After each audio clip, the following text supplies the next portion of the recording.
अगर एक पर्सन को अपना फैट लॉस करना है तो 5 ऐसी कौन सी बातें जो उसको ध्यान रखनी चाहिए जो उससे घर पे मिलती हो। एक इंसान जब अपने आप को फिट करना चाहता है जिसका वेट ज्यादा है उसको सबसे ज्यादा किस चीज पे ध्यान देना चाहिए, फैट लॉस पे या वेट लॉस पे। और फैट लॉस को कम कैसे कर सकते हैं, बहुत लोग गेनर सजेस्ट करते हैं, गुड और नॉट। अगर हम 6 से 8 घंटा सोते हैं तो हमारी बॉडी का स्ट्रेस डाउन होता है। तो अपनी स्लीप साइकिल को बेटर करने के लिए हम क्या कर सकते हैं। जो लोग बोलते हैं कि फैट लॉस जर्नी में या वेट लॉस जर्नी के अंदर रात का खाना स्किप करो, गुड और नॉट। आपको हमेशा और हमेशा ध्यान देना चाहिए फैट लॉस पे। स्टीरॉइड्स को अब्यूज करना या बहुत कुछ करते हैं। एक जिम इंस्ट्रक्टर या एक जिम ओनर को सबसे पहले क्या चीजें नोटिस करनी चाहिए। क्या 3 महीने में एक पर्सन अपने आप को पूरी तरीके से ट्रांसफॉर्म कर सकता है।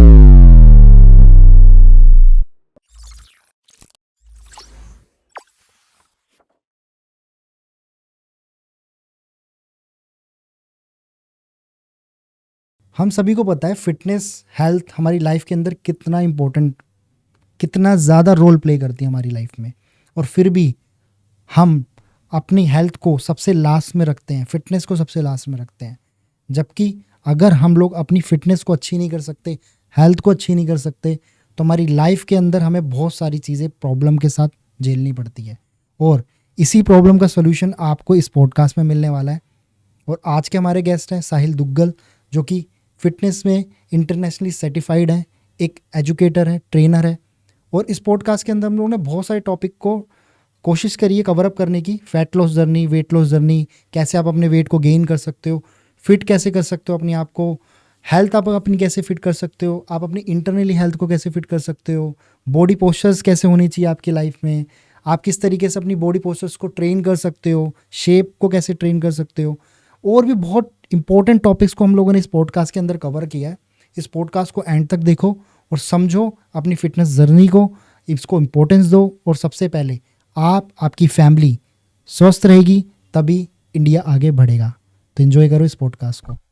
स्वागत है साहिल भाई आपका पॉडकास्ट कुनाल शो में। कैसे हो आप? बहुत बढ़िया भाई, आप कैसे हो? मैं एकदम बढ़िया। First of all thank you so much भाई, इतनी दूर से आप आए, हमें टाइम दिया। And same I will say to you, thank you so much, आपने बुलाया। मेरे से टाइम अब आपकी निकलवाया। फील्ड ऐसी थी कि मेरे को रुका नहीं गया। और आज का टॉपिक बहुत इंटरेस्टिंग है यार, फिटनेस से रिलेटेड। अगर आपको मैं पहले बताना चाहता हूँ, आपका लाइफ का गोल है फिट होना, मस्कुलर बनना, फैट लॉस करना, गेनिंग करना, या फिटनेस से रिलेटेड कोई भी गोल है, वो हम इस पूरे पॉडकास्ट के अंदर कवर अप करने वाले हैं। ही इज़ द पर्सन जो सर्टिफाइड है काफ़ी बड़े बड़े जगह से। हम बताएंगे उसके डिटेल्स में, अभी रिवील नहीं करूँगा। तो सबसे पहले साहिल भाई, मेरा बहुत एक बेसिक सा क्वेश्चन, फैट लॉस जर्नी जो होती है, जो लोग जाते हैं, बेसिकली हर किसी को आज के टाइम पे फिट होना है। अब उसको आप समझ सकते हो ग्लैमरस की तरीके से भी, या उसको समझ सकते हो कि पर्सनल इंटरन वे में भी हम लोगों को फिटनेस पे ज़्यादा ध्यान देना चाहिए। फैट लॉस का जो जर्नी होती है ये किस टाइप की जर्नी होती है? क्योंकि इसके अंदर डाइट मैटर करती है, जितना मैं समझ पा रहा हूँ कि इसमें डाइट बहुत पोर्शन बाय पोर्शन मैटर करती है। अगर एक पर्सन को अपना फैट लॉस करना है तो 5 ऐसी कौन सी बातें जो उसको ध्यान रखनी चाहिए जो उससे घर पे मिलती हो, नोट उसे बाहर ना जाना पड़े। 5 ऐसी कौन सी चीज़ें वो घर से लेट करके अपनी फैट लॉस जर्नी को ईजी कर सकता है। ओके, सबसे पहली बात तो जो फैट लॉस है ना, फैट लॉस कोई बहुत बड़ी रॉकेट साइंस नहीं है, ठीक है। सिंपल सी बात है, छोटी सी चीज़, अगर आप कम खाओगे और ज़्यादा बर्न करोगे, आपका वेट लॉस होगा, ठीक है। Now I am using the word weight loss, not fat loss. Fat loss के लिए आपको इस चीज़ का ध्यान रखना पड़ेगा कि सिर्फ और सिर्फ फैट लूज हो। वेट लॉस में आपका फैट भी जा सकता है, आपका मसल भी उड़ सकता है, और इवन आपका वाटर वेट भी उड़ सकता है, ठीक है। वेट लॉस में कुछ भी उड़े, वो भार को तो कम करेगा। हमें इस चीज़ पे ध्यान रखना है कि फैट जाए, मसल ना जाए, ठीक है। अब उसके लिए क्या होगा, आप ये जो कुछ भी कर रहे हो, अपना डाइट कम कर रहे हो या जो भी कर रहे हो, आपने एक चीज़ का बहुत बढ़िया तरीके से ध्यान रखना है। सबसे पहली चीज़, आपकी डाइट प्रोटीन में अच्छी होनी चाहिए। आपकी डाइट प्रोटीन में हैवी होनी चाहिए। इसका मतलब ये नहीं कि कैलोरीज बढ़ा लो, आप ऑल ओवर कैलोरीज कम करो, उस कैलोरीज में से मैक्सिमम पोर्शन प्रोटीन अभी भी रहना चाहिए। और हमारे घर में ऐसी कौन सी चीज़ें प्रोटीन की दुनिया भर की भरी पड़ी है भाई। कुछ आप बताइए। दाल है, अपना पनीर है, हमारे पास सोया पनीर है, अगर आप नॉन वेजिटेरियन हो तो एग्स है, मीट्स हैं, फिश है, कुछ भी ऐसी चीज़ें। तो यहाँ पे मैं एक चीज़ क्लियर कर दूं कि यहाँ पे मैं वो बॉडी की बात नहीं कर रहा हूँ। अगर आप किसी इन्फ्लुएंसर को देख रहे हो या किसी सेलिब्रिटी को देख रहे हो या किसी बॉडी बिल्डर को देख रहे हो, सबसे पहली बात तो उनके साथ अपने आप को कंपेयर बिल्कुल मत करो। क्योंकि आप सिर्फ एक चीज़ कंपेयर नहीं कर सकते उनकी कि उनकी फिजिक कैसी है, मेरे को भी वैसी बनानी है। या तो आप हर एक चीज़ कंपेयर करो उनके साथ, उनका लाइफस्टाइल देखो, उनकी जेब में जो पैसा है क्या आपके पास उतना मनी है जितना वो स्पेंड कर रहे हैं अपनी जर्नी पे, क्या आप कर सकते हो? सिर्फ एक आधी चीज़ देख के बिल्कुल भी नहीं। और एक चीज़ तो कुणाल भाई मैं ये पर्सनली कहना चाहूँगा, आजकल क्या प्रॉब्लम हो रही है, इंस्टा या फिर सिनेमा को देख के लोग फिटनेस के लिए मोटिवेट हो रहे हैं, वो बहुत अच्छी बात है, बट यंगस्टर्स वैसी सेम बॉडी बनाने के लिए दे आर डूइंग बहुत कुछ गलत चीज़ें, मे बी जिसमें एल से कि स्टीरॉइड्स को अब्यूज़ करना या बहुत कुछ करते हैं, सर्जरी तक पहुंच चुके लोग। सारा कुछ ये करते हैं। बट अभी रिसेंट मेरे को एक चीज़ पता लगी है जिससे मैं खुद हैरान हो चुका था कि इस लेवल तक की एडिटिंग और VFX यूज़ हो रहे हैं ना इंडस्ट्री में कि आपका यार भरोसा नहीं उठ रहा है। फर्स्ट टाइम मैं आई will not reveal that video, मैंने अभी एक वीडियो देखी रिसेंटली, मैंने वो वीडियो पहले एडिट होने के बाद देखी थी, नॉर्मल वीडियो, और मुझे लगा अरे भाई क्या बॉडी है इसकी, क्या फिजिक है। बट जब मैंने उसका वो ग्रीन स्क्रीन वाला हटा के वो चीज़ें देखी, यार एक normal human being and after editing वो एक इतना बढ़िया बाइसेप्स उसके, व्हाट अ फिजिक, सिर्फ एडिटिंग। तो भाई गलत चीज़ें मत दिमाग में लेके आना, वो लोग बहुत कुछ करते हैं, आप वैसे नहीं हो ना, आपकी इंडस्ट्री वैसी है, आप अपने लाइफस्टाइल में फिट होना चाहिए आपको। फैट लॉस करो, बढ़िया मसल मास बढ़िया होना चाहिए, बट किसी को कॉपी मत करो। तो घर से चीज़ें खाओ अपनी बढ़िया, आराम से नॉनवेज खाओ, अपना डायरी खा सकते हो आप, ठीक है। अगर कुछ ज़्यादा आपको चाहिए, you can use protein powder which is safe. हमारे कुछ सेलिब्रिटीज़ ये भी बोलते हैं कि प्रोटीन डाइजेस्ट नहीं होता है, प्रोटीन नहीं खाते हैं, ये वो नहीं है, बिल्कुल टोटली फेक है। गलत चीज़ मत खाओ, दैट इज़ किसी ट्रस्टेड इंसान से लो, दैट इज़ गुड। बट अगर किसी गलत डीलर से ले लिया तो वो आपके लिए बुरा करेगा, नहीं तो वे प्रोटीन आप इजीली यूज़ कर सकते। अब इसमें एक चीज़ साहिल भाई मुझे आपसे पूछनी है, जो आपने बताया कि आप इस चीज़ों को समझो, लेकिन हमें जब आप बता रहे, मैं फैट लॉस की बात कर रहा हूँ, उसमें आपने दोनों चीज़ें करी कि फैट लॉस अलग है और वेट लॉस अलग हो चीज़ होती है। बट एक इंसान जब अपने आप को फिट करना चाहता है जिसका वेट ज़्यादा है, उसको सबसे ज़्यादा किस चीज़ पे ध्यान देना चाहिए, फैट लॉस पे या वेट लॉस पे? तो देखो, सबसे पहली चीज़ आपको हमेशा और हमेशा ध्यान देना चाहिए फैट लॉस पे। अगर इसका एक वर्ड में आंसर चाहिए तो हमेशा work on fat loss. Weight का इतना मैटर नहीं करता, अगर आपकी बॉडी का वेट ज़्यादा है पर उस ज़्यादा वेट में मसल ज़्यादा है, आप बहुत फिट और स्ट्रांग फील करने वाले हो। बट अगर उतने ही बॉडी वेट में फैट ज़्यादा है और मसल कम है, आप उतने ही वीक, लेजी, लथार्जिक फील करने वाले हो। तो अगर दोनों में से एक पे फोकस करना है, फैट लॉस फोकस ऑन। और फैट लॉस को कम कैसे कर सकते हैं, और इसकी साइंस क्या है इसके पीछे की? क्योंकि जितना मैंने थोड़ी सी स्टडी करी कि एक लिमिटेशंस होती है कि आप वीकली में इतने % तक अपना फैट लॉस कर सकते हो, ज़्यादा करने से आपकी हेल्थ इश्यूज आएंगे। अगर एक पर्सन, मैं एक एग्जांपल से लेके चलता हूँ, एक लड़की है जिसकी शादी होने वाली है उस टाइम में, नाउ शी इज़ हेल्दी और वो फिट होना चाहती है नेक्स्ट 3 मंथ्स में, उसके 3 महीने के क्या गोल होने चाहिए कि वो अपने आप को एक अच्छी जर्नी पे ले जा सके और फिट हो सके, उसको आप ब्रेक बाय डाउन करके आप मुझे बताइए। ओके, एक्चुअली इसके ना 2 आंसर्स हैं, ठीक है। तो अगर तो वो एक नॉर्मल लड़की है, ठीक है, तो मैं उसको एज अ फिटनेस एजुकेटर मैं उसको ये एक्सप्लेन करूँगा कि छोटे गोल की तरफ मत जा, क्योंकि छोटे गोल को थोड़े टाइम में कवर करने के लिए आपको बहुत ऐसी चीज़ें करनी पड़ेंगी जो शायद आपकी बॉडी के लिए अनहेल्दी हों। ठीक है, सिर्फ शादी, ठीक है, शादी is a very big thing, I understand this thing, but उससे भी ज़्यादा बड़ी चीज़ है आपकी हेल्थ। आप 3 महीने में इतनी आपने स्ट्रिक्ट डाइट कर ली, कुछ इतना हार्ड वर्कआउट कर लिया, भगवान ना करे अगर कोई इंजरी हो गई, सारी उम्र के लिए लेके बैठ जाओगे। आपने इतनी स्ट्रिक्ट डाइट कर ली, अगर उस स्ट्रिक्ट डाइट की वजह से अंदर कुछ ना कुछ प्रॉब्लम क्रिएट होगी, हार्मोनल इश्यूज हो गए, आपका मेंस्ट्रुएशनल साइकिल ख़राब हो गया, स्ट्रेस लेवल बढ़ गया, फिर क्या करोगे? तो क्या 3 महीने में सच में पॉसिबल है उस जर्नी तक पहुंचना नॉर्मल वे में? नॉट स्टेरॉइड वगैरह की बात नहीं करूंगा या दूसरे जो तरीके के प्रोडक्ट यूज होते हैं उसकी नहीं। क्या 3 महीने में एक पर्सन अपने आप को पूरी तरीके से ट्रांसफॉर्म कर सकता है? ओके, इसका मैं आपको साइंटिफिक आंसर ये देता हूँ कि जो हमारी साइंस बोलती है और जो हमारे फैक्ट्स बोलते हैं, अगर आप 1 हफ्ते में 1 किलो से 1.5 किलो तक वेट लॉस या वेट गेन करते हो, दैट इज़ हेल्दी।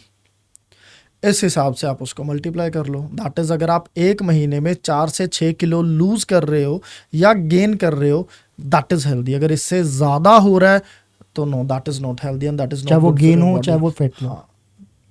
ये रिसर्चेज हैं। और हमें 1 हफ्ते में 1 से 1.5 किलो वजन सबसे पहले मैं करूँगा कम करना है।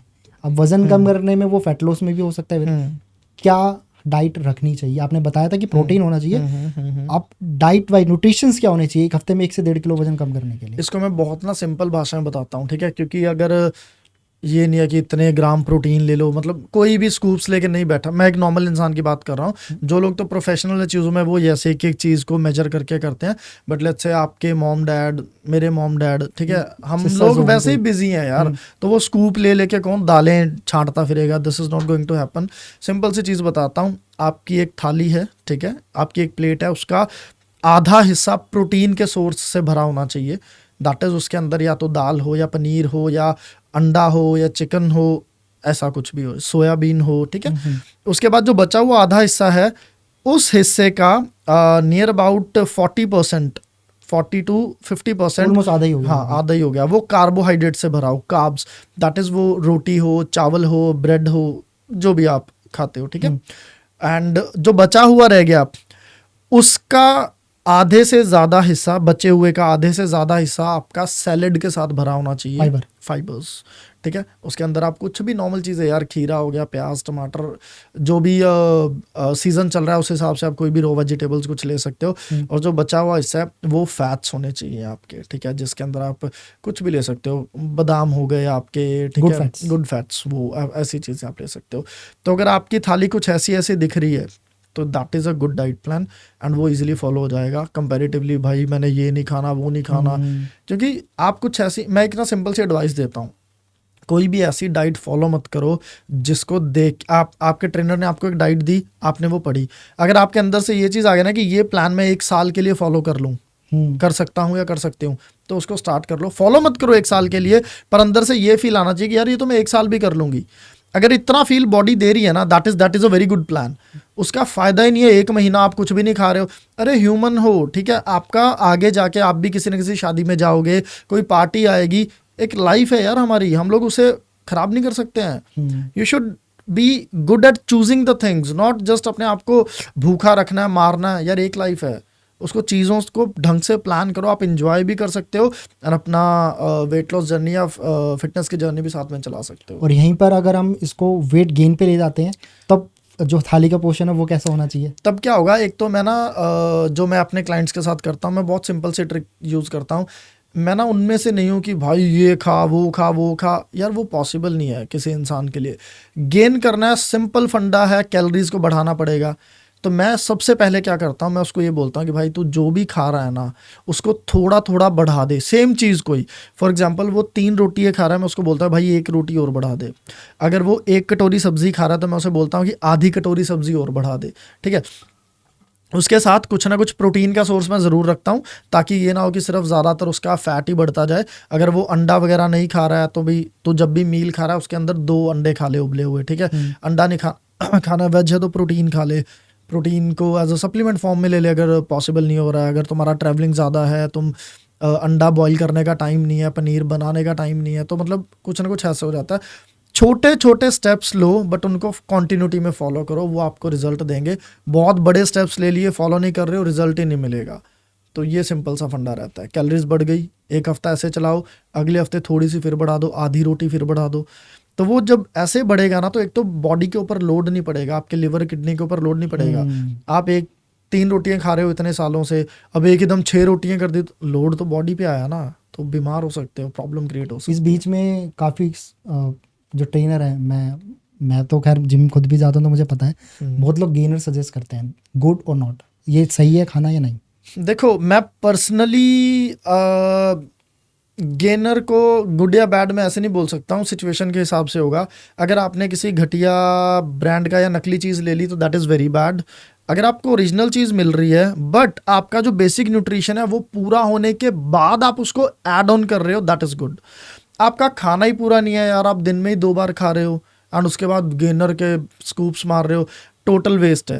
एंड सेकेंडली क्या होता है, मैं अगर इसमें पर्सनली सजेस्ट करूं तो गेनर्स शायद नहीं लेने चाहिए। रीज़न बीइंग, गेनर्स में ज़्यादातर शुगर की क्वांटिटी ज़्यादा होती है, जो आपकी इंसुलिन स्पाइक करती है, जिसकी वजह से ज़्यादातर फैट आता है बॉडी में, and which is bad actually. और उसका रिजल्ट मैंने देखा सबसे ज़्यादा वही टमी है, पे या फैट आता है, फेस पे फेस पे सबसे आ जल्दी जाता है, वो दिखता कहीं वो हर बॉडी टू बॉडी ना डिपेंड करेगा। तो यार उससे तो बेटर आप पतले ही लग रहे थे, मोटे हो गए, इधर कुछ कुछ निकल गया, मतलब वो और बुरा लगता है।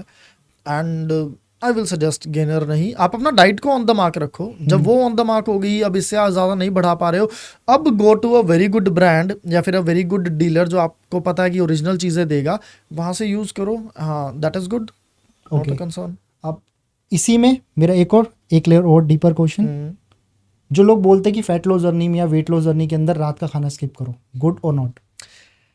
ओके, अगर इसको अगेन इस चीज़ के भी तो दो आंसर्स हैं। अगर तो आप इसको लेके चलोगे कि हम ह्यूमंस किस हिसाब से डिज़ाइंड हैं, क्या है, तो उस हिसाब से तो ये गलत है कि रात को आपको बहुत हैवी नहीं खाना चाहिए। तो आप कम खाओ, थोड़ा खाओ रात को, एंड कंपैरेटिवली कोशिश करो कि रात को सोने से 2-3 घंटे पहले ही आपका खाना वगैरह फिनिश हो जाए, उसके बाद आप सो, ठीक है? तो ये होना चाहिए। बट अगर इसको आप ऐसे लेके चलते हो कि मान लो आपने वेट लॉस करना है, ठीक है, एंड आपको टोटल 1500 कैलोरीज खानी है, एंड आप सारा दिन में, ये 24 घंटे की कैलोरीज काउंट होती हैं। आप रात को खा रहे हो नहीं खा रहे हो, वेट लॉस में मैटर नहीं करेगा। अगर वेट लॉस में 24 घंटे में 1500 से कम खा रहे हो, अगर आपको 1500 चाहिए तो पक्का वेट लॉस होगा। वहाँ पे टाइम ऑफ द डे इतना मैटर नहीं करता है। ओके, बट आज ह्यूमन अगर देखे कि हमारा डाइजेस्टिव सिस्टम कैसे चलता है, हमारे हार्मोन्स कैसे चलते हैं, उस हिसाब से ये चीज़ मैटर करती है।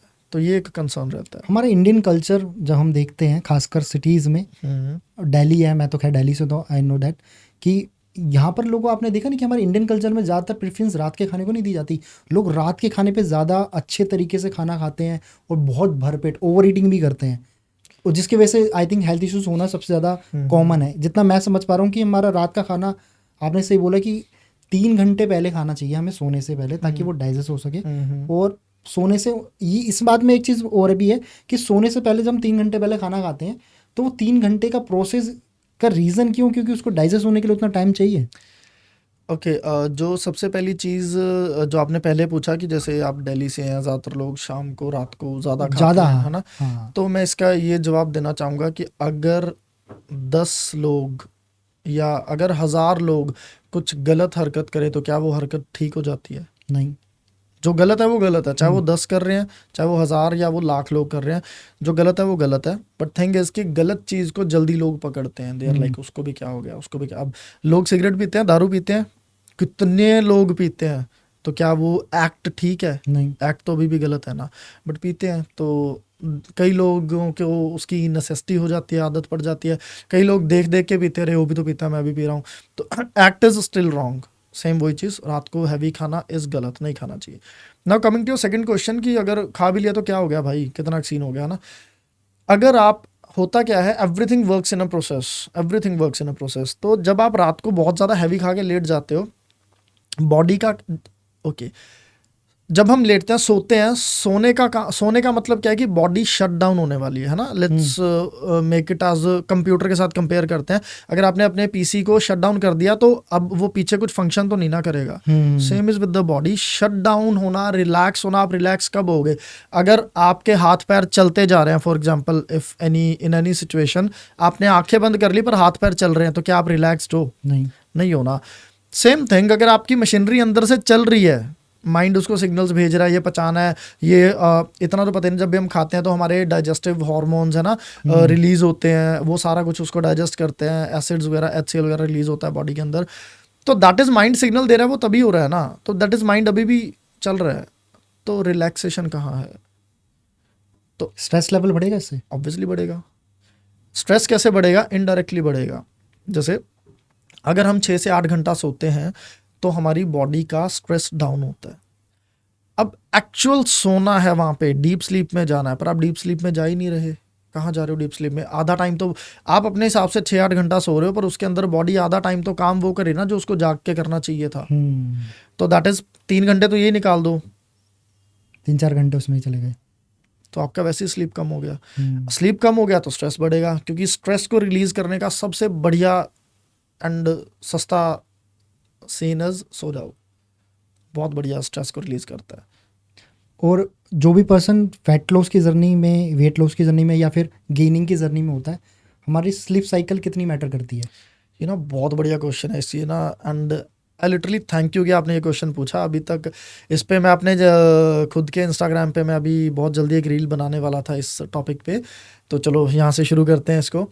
आपको ना सबको एक चीज़ बताता हूँ, and this is very knowledgeful. हमारी बॉडी ना एक स्लीप साइकिल पे चलती है। आफ्टर एवरी 1.5 आवर्स हमारी बॉडी हॉर्मोन्स का एक रिलीज फेंकती है, ठीक है। इजी वे में समझाने के लिए लगा लो कि कोई टैप है, ठीक है, देयर इज अ टैप। हर 1.5 घंटे के बाद 1.5 आवर्स के बाद उस टैप को बॉडी एक बार खोलती है, हॉर्मोन्स को निकालती है, टैप बंद कर देती है, ठीक है, सिंपल भाषा में समझाने के लिए।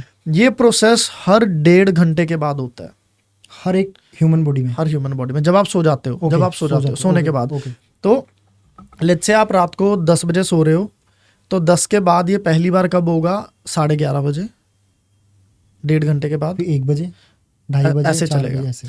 अब क्या होगा? अब जितना जैसे जैसे आप सोते जाओगे, आप डीप स्लीप में जाते जाओगे, इसका रिलेशन है डीप स्लीप के साथ। जितनी आपकी स्लीप डीप होती जाएगी, वो टैप उतनी ज्यादा खुलेगी, दैट इज उतने ज्यादा हॉर्मोन्स बॉडी उसको रिलीज करेगी। जितने ज्यादा ये हॉर्मोन्स रिलीज होंगे तो बॉडी से उतना स्ट्रेस बाहर जाएगा, रिकवरी उतनी अच्छी होगी, आपका रिलैक्सेशन उतना बढ़िया होगा। अब इसमें एक प्रॉब्लम क्या आती है, तो यहाँ पे मैं तो ये बताना चाहूंगा, जब भी आप उठो हमेशा 3 के मल्टीपल पे उठो।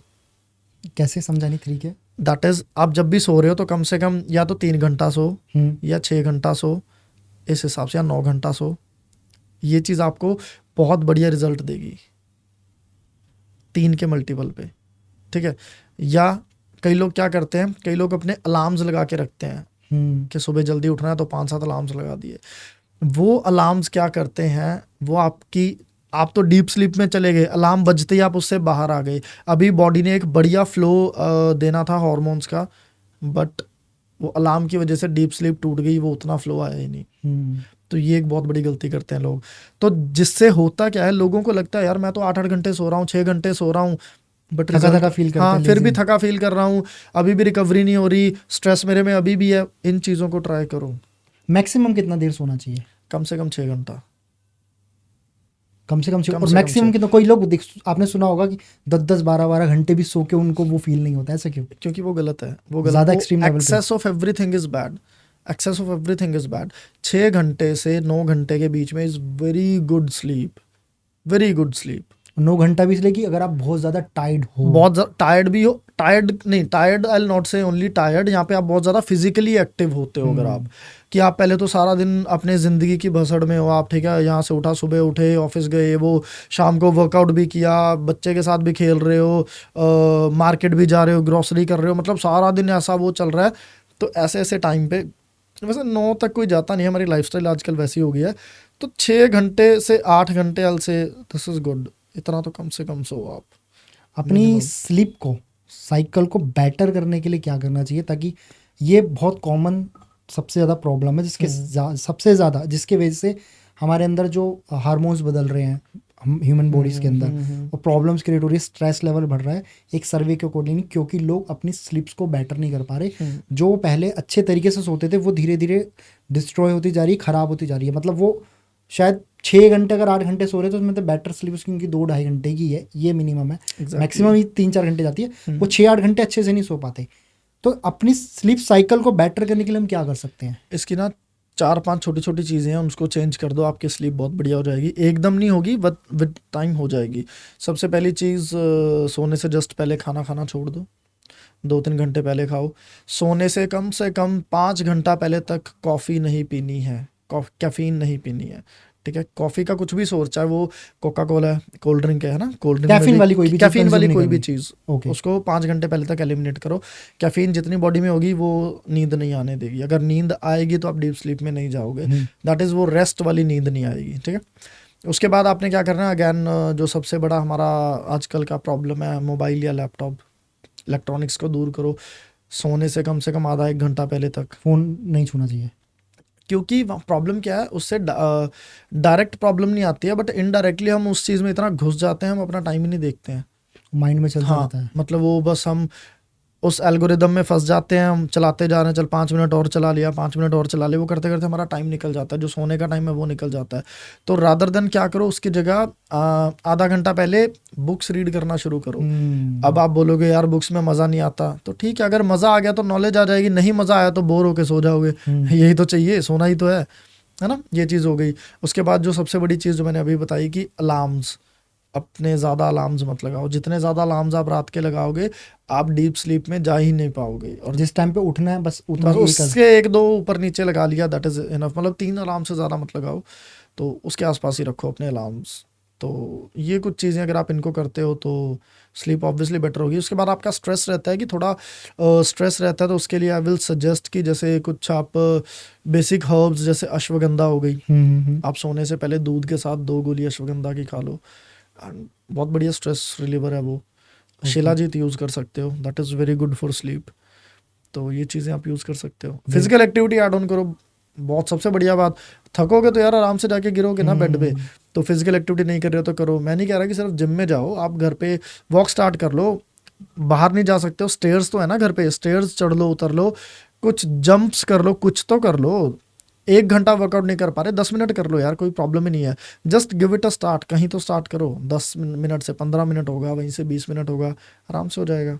एक मैंने आर्टिकल पढ़ा था अमेरिका का, आज से 3 साल पहले आया था। पहले भी प्रूवन है लेकिन वो एक्सट्रीम लेवल पे प्रूवन हुआ था, जिसमें वहाँ के साइंटिस्ट थे, उन्होंने फिटनेस रिलेटेड, वहाँ पे एक इंस्टीट्यूट है, मुझे नाम याद नहीं आ रहा, वहाँ पे उन्होंने बताया कि आप डेली कोई भी एक्टिविटी करो मत करो, अप टू यू। अगर आप डेली का अराउंड जो आपकी हार्ट रेट है 15 से 20 मिनट के लिए डेली के आप उसको डबल के आसपास लेके जाते हो, जैसे normal heart rate I think 70-75-80 के से करीब चलती है, उसको आप 140 के करीब ले जाओ या 130 के करीब, वो आपके हेल्थ यानी इंटरनली हेल्थ को बहुत एक्सट्रीम लेवल पे बूस्ट करती है। ये सच है इस बात में? ये बिल्कुल सच है, बट वो ये कि थोड़ा सा ना इसको मतलब इतना मैंने ये प्रॉपर स्टडी देखी हुई है, एंड ये हमारी स्टडीज़ में when I was studying S, तो हमें प्रॉपर बताया भी जाता है कि आपके 1 हफ्ते की कम से कम 150 मिनट की कार्डियो एक्टिविटी होनी चाहिए, जो आपकी हार्ट हेल्थ के लिए बहुत अच्छी है। एंड कार्डियो एक्टिविटी में आपको जो आपका बेसिक हार्ट रेट है उससे नियर अबाउट आपको डबल के आसपास आप ट्रेन करते हो फॉर शॉर्टर टाइम, थोड़े टाइम के लिए। ये ट्रेनिंग ज़रूरी है। अगर आप इसको एक चीज़ समझो, जो हार्ट है, हार्ट भी एक मसल है। फॉर एग्जांपल तो जो बाइसेप है हमारा, ये एक मसल है। सबको पता है कि अगर बाइसेप बढ़ाना है तो डंबल के साथ हम इसको ट्रेन करते हैं, डंबल से इसको ट्रेन करते हैं तो ये बढ़ता है, बड़ा होता है, स्ट्रॉन्गर होता है। सेम हार्ट भी एक मसल है। अब हार्ट को आप डंबल से ट्रेन नहीं कर सकते हो, हार्ट के लिए आपको भागना पड़ेगा। जब आप रनिंग करोगे, जंपिंग करोगे, जब हार्ट रेट बढ़ेगी, दैट इज अब ये मसल चैलेंज हो रहा है। जैसे डंबल से ये चैलेंज हो रहा था तो ये अपने आप को स्ट्रॉन्ग कर रहा था, सेम ये चैलेंज होगा, ये अपने आप को स्ट्रॉन्ग करेगा, तो आपके हार्ट फेलियर के चांसेस कम हो जाएंगे। ओके। एंड वो अगर बाय चांस आप स्मोक करते हो, साथ में कुछ ऐसी चीज़ें करते हो, तो आपके अंदर का सिस्टम वैसे ही थोड़ा है ना वीक रहता है। तो वो चीज़ें भी आपकी कार्डियो से हेल्पफुल हो जाएगी। फिटनेस सिर्फ बॉडी दिखाने के लिए नहीं है, ये बहुत बड़ा लोगों के अंदर हुआ है कि बस फिटनेस का मतलब बॉडी दिखा दो या पतले हो जाओ, मोटे हो जाओ। अरे इससे बहुत डीप है, बहुत डीप है फिटनेस। तो आप थोड़ा सा एक्सप्लेन करो एग्जैक्टली मीनिंग क्या है फिटनेस का। हम लोगों के तो विजन में जो डाला गया है, एक अच्छी शेप की body, good personality, abs, shoulders, girls के अंदर एक अच्छी शेप होनी बहुत जरूरी है। एग्जैक्टली मीनिंग क्या है फिटनेस का? एग्जैक्टली मीनिंग क्या है? ओके, मैं ना आपको बताता हूँ अगेन, मैं हमारी स्टडीज से ही आपको बताता हूँ, ठीक है। तो एक ना हमें एक चीज़ पढ़ाई जाती है, ये this is a 4 steps things, ठीक है। सो सबसे पहला जो आता है step, that is functionality. Functionality का मतलब कि आपकी बॉडी कम से कम फंक्शनल होनी चाहिए। इसको कैसे मान के चलो, अगर भगवान ना करे किसी का एक्सीडेंट हो गया तो उसकी बाजू फ्रैक्चर हो गई, आप ठीक हो, आप ये बाजू पूरी घुमा पा रहे हो, बट अगर किसी का एक्सीडेंट हो गया, वो नहीं घुमा पाएगा, that is now he is not functional. तो उस ऐसे बंदे का जो फंक्शनल नहीं है, उसका सबसे पहला एम होना चाहिए फंक्शनल होना, कि वो अपनी पूरी बॉडी से नॉर्मल जो बॉडी की एक्टिविटीज़ है वो कर सके, हाथ घुमा सके, बॉडी स्पाइन मूव कर सके, रोटेट कर सके। ये सबसे पहला आपका वो होना चाहिए मोटिव आपकी, अगर आप अपनी हेल्थ की बात करो, ठीक है, हेल्थ एंड फिटनेस की। जब अगर ये चीज़ें आप इजीली कर रहे हो, दैट इज़ आपके हाथ पैर प्रॉपर चल रहे हैं, गर्दन प्रॉपर घुमा पा रहे हो, आप चल पा रहे हो, उठ पा रहे हो, बैठ पा रहे हो, कोई प्रॉब्लम नहीं है, अब आपको सेकंड स्टेज पे जाना होता है विच इज़ कॉल्ड हेल्थ। अब आपको हेल्दी बनना है, पहले आपको फंक्शनल बनना है, फंक्शनल के बाद आता है हेल्थ, हेल्दी बनना है। हेल्दी का मतलब क्या होता है हमारी भाषा में, दैट इज़ हमारे स्टडीज़ में हेल्दी उसको बोला जाता है जो डॉक्टर्स के पास नहीं जा रहा होता और पिछले 6 महीने से डॉक्टर्स के पास नहीं गया। अगर आपको खांसी जुकाम बुखार कुछ फ्रॉम खांसी जुकाम टू कैंसर कुछ भी है तो you are not healthy. Health को ठीक कौन करते हैं? डॉक्टर्स। इस चीज़ को समझना पड़ेगा कब किसके पास जाना है। अगर आप अनहेल्दी हो तो वो डॉक्टर ठीक करेगा आपको, ठीक है। जब डॉक्टर ने ठीक कर दिया और बोल रहा है कि तेरे को मेरी ज़रूरत नहीं है, now you do not want like you do not have any need of me, ठीक है। अब आप हेल्दी हो, डॉक्टर के पास नहीं जा रहे हो, अब आपको वर्क करना होता है अपनी फिटनेस के ऊपर। फिटनेस थर्ड स्टेप पे आती है। फिटनेस में क्या रहता है? फिटनेस क्या होता है? फिटनेस हम फिटनेस का दिमाग में आती है ना, क्या आता है? एक बॉडी बिल्डर सा दिमाग में आ जाएगा, कुछ ऐसा सा ना। फिटनेस नहीं, this is not fitness actually. Fitness क्या होता है? फिटनेस के अंदर 5 चीजें होती हैं। अगर आपकी बॉडी के अंदर ये 5 के 5 पैरामीटर्स हैं तो आप फिट हो, नहीं तो आप फिट नहीं हो। क्या है वो 5 पैरामीटर? वो 5 पैरामीटर्स क्या? सबसे पहली चीज आपकी स्ट्रेंथ। आपकी बॉडी के अंदर इतनी स्ट्रेंथ होनी चाहिए कि आप अपने डेली के एक्टिविटीज इजीली परफॉर्म कर लो। जो डेली लिविंग की एक्टिविटीज, अब देखो आपने डेली लिविंग पे ना 100 किलो की स्क्वाट नहीं करनी है, ये एक ह्यूमन का डेली लिविंग का काम ही नहीं है, ठीक है। बट आपने डेली लिविंग में कुछ सिलेंडर उठा के ऊपर से नीचे रखना होगा, है ना, नीचे से सीढ़ियाँ, कुछ सूटकेस उठा के। अब यहाँ पे आपका स्ट्रेंथ काम आएगा। तो सबसे पहला पैरामीटर होता है फिटनेस में स्ट्रेंथ। आपको आपकी स्ट्रेंथ के ऊपर काम करना है। स्ट्रेंथ के साथ साथ आपको काम करना पड़ेगा second parameter, that is stamina, endurance कहते हैं, कि आप अपने बॉडी वेट को लेके कितना चल पा रहे हो, कितना आप वॉक कर सकते हो, आप अपने बॉडी वेट के साथ कितनी स्टेयर्स चढ़ सकते हो। अगर आप अपने बॉडी वेट में ही कंफर्टेबल नहीं हो, आप उसी को उठा के कुछ आधा घंटा चल नहीं पा रहे हो, 20 मिनट चल नहीं पा रहे हो, तो भाई बॉडी बनाने का वो तो सीन ही अलग हो गया ना। तो आपको यहाँ से ये भी पता चल जाएगा कि फिटनेस में मेरे को किस चीज़ पे काम करना है, कि आपका स्ट्रेंथ कम है या आपका स्टेमिना कम है। स्टेमिना, इसके बाद आप तीसरा पैरामीटर आप चेक ऑन करो अपना, आपकी फ्लेक्सिबिलिटी। अगर फ्लेक्सिबल ही नहीं हो तो वो कहते हैं ना भी अकड़ तो मुर्दे में होती है। एंड ट्रस्ट मी, आपका बुढ़ापा उतना बढ़िया होगा जितने आपके फ्लेक्सिबिलिटी होगी आपके बॉडी के अंदर। तो ज़्यादा जीना है तो फ्लेक्सिबिलिटी को इग्नोर कर ही नहीं सकते हो, पॉसिबल ही नहीं है। क्योंकि जितना फ्लेक्सिबिलिटी कम रहेगी आप उतनी जल्दी ही बूढ़े होने शुरू हो जाओगे। You have to work on flexibility. फिर अगला पैरामीटर आता है आपकी एजिलिटी। एजिलिटी का क्या मतलब होता है? Action to reaction. भगवान ना करे कुछ एकदम ऐसी सिचुएशन आ जाए, कोई डॉग एकदम पीछे पड़ जाए, अगर आप उससे खुद को बचा नहीं पा रहे हो तो काहे की फिटनेस? वो मैं 18 इंच के बाइसेप से क्या करूँगा, या वो मैं 25 इंच के थाई से क्या करूँगा जब मैं उससे भाग नहीं पा रहा हूँ, है ना। एकदम उस चीज़ का रिएक्शन क्या देना? अगर लेट्स से कभी अर्थक्वेक आ जाता है और भागने के लिए मुझे विंडो से जंप लगानी पड़ जाती है ना, अगर आप आपकी फिटनेस से अपने आप को ही नहीं बचा पा रहे हो तो काहे की फिटनेस? तो वहाँ पे एजिलिटी के ड्रिल्स आते हैं जो स्पोर्ट्स ड्रिल्स होते हैं, जिसमें जैसे जो क्रिकेट में ज़्यादा रिलेट करेंगे लोग, कहीं स्कूल्स में भी कराए जाते हैं। हाँ, वो स्पोर्ट्स ड्रिल्स, वो उसकी ट्रेनिंग ज़रूरी है फिटनेस के लिए, क्योंकि फिटनेस इन सबको कंपेयर बना के मिलती है। और जो लास्ट रहता है आपका, दैट इज़ योर सबसे मेन कार्डिक हेल्थ। कार्डियो जिसे हम बोलते हैं, actually cardiac is the word use for heart. Cardiac surgeon कहते हैं ना, he is a cardiac surgeon, that is heart का सर्जन। तो वो कार्डिक हेल्थ यहीं से लिया गया वर्ड। कार्डियोवास्कुलर हेल्थ हार्ट को बोलते हैं। तो आपको अपने हार्ट को ट्रेन करना पड़ेगा। फिटनेस का मतलब है कि आपकी लाइफ को बढ़ा पाएं और आपकी डेली एक्टिविटीज़ को इजी कर दें।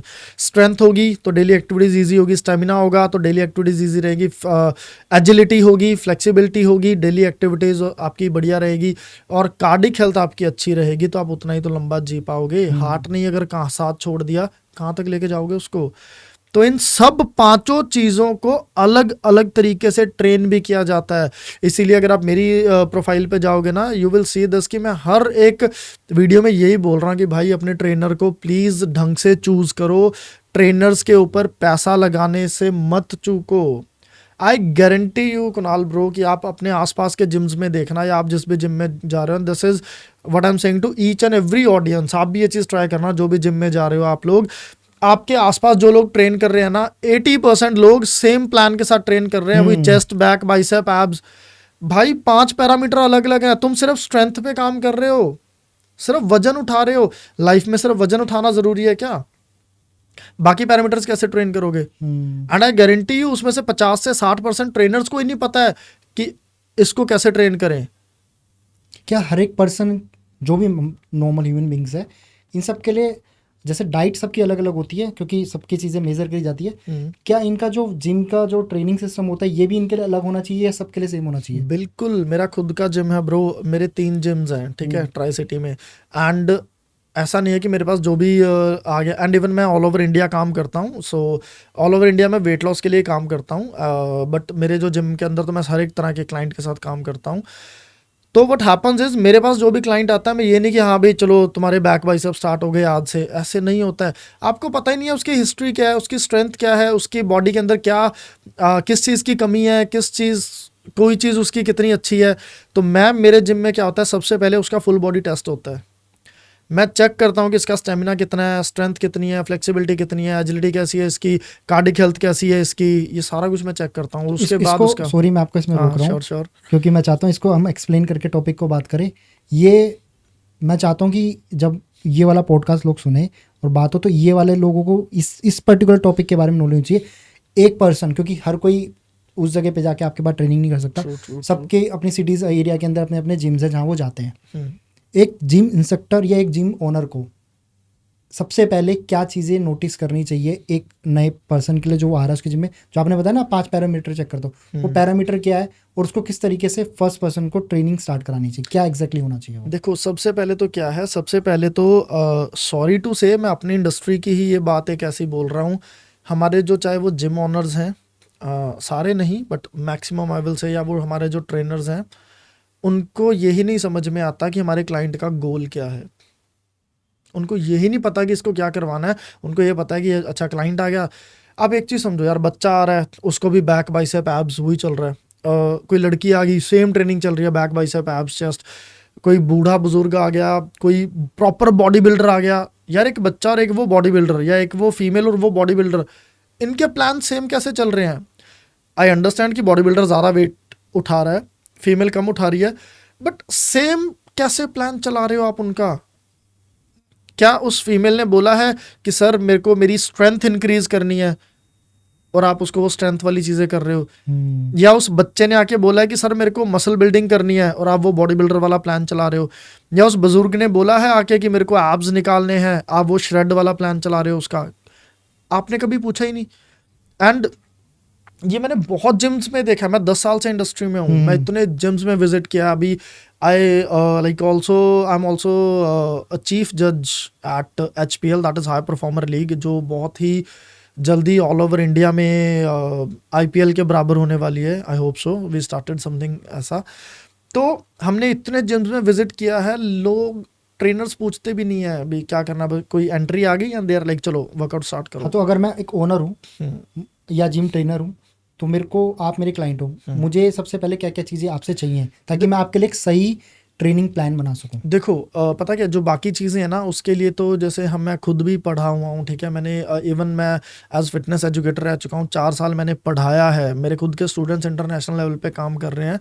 तो ये सब हम एक प्रॉपर हमारी 6 महीने की एक प्रॉपर सर्टिफिकेशन होती है, हम उसके अंदर एक एक चीज़ सिखाते हैं, बता के, प्रैक्टिकल करवा के। वो शायद मैं अभी माइक में तो मैं ढंग से नहीं बता पाऊंगा, बट मैं मोटा मोटा बस इतना बता देता हूँ कि देयर आर सम टेस्ट, ठीक है। तो सबसे पहली चीज़ तो इफ़ इट इज़ पॉसिबल, तो मैं सब ट्रेनर्स को सजेस्ट करूँगा कि प्लीज़ एजुकेशन को साथ में लेके चलो।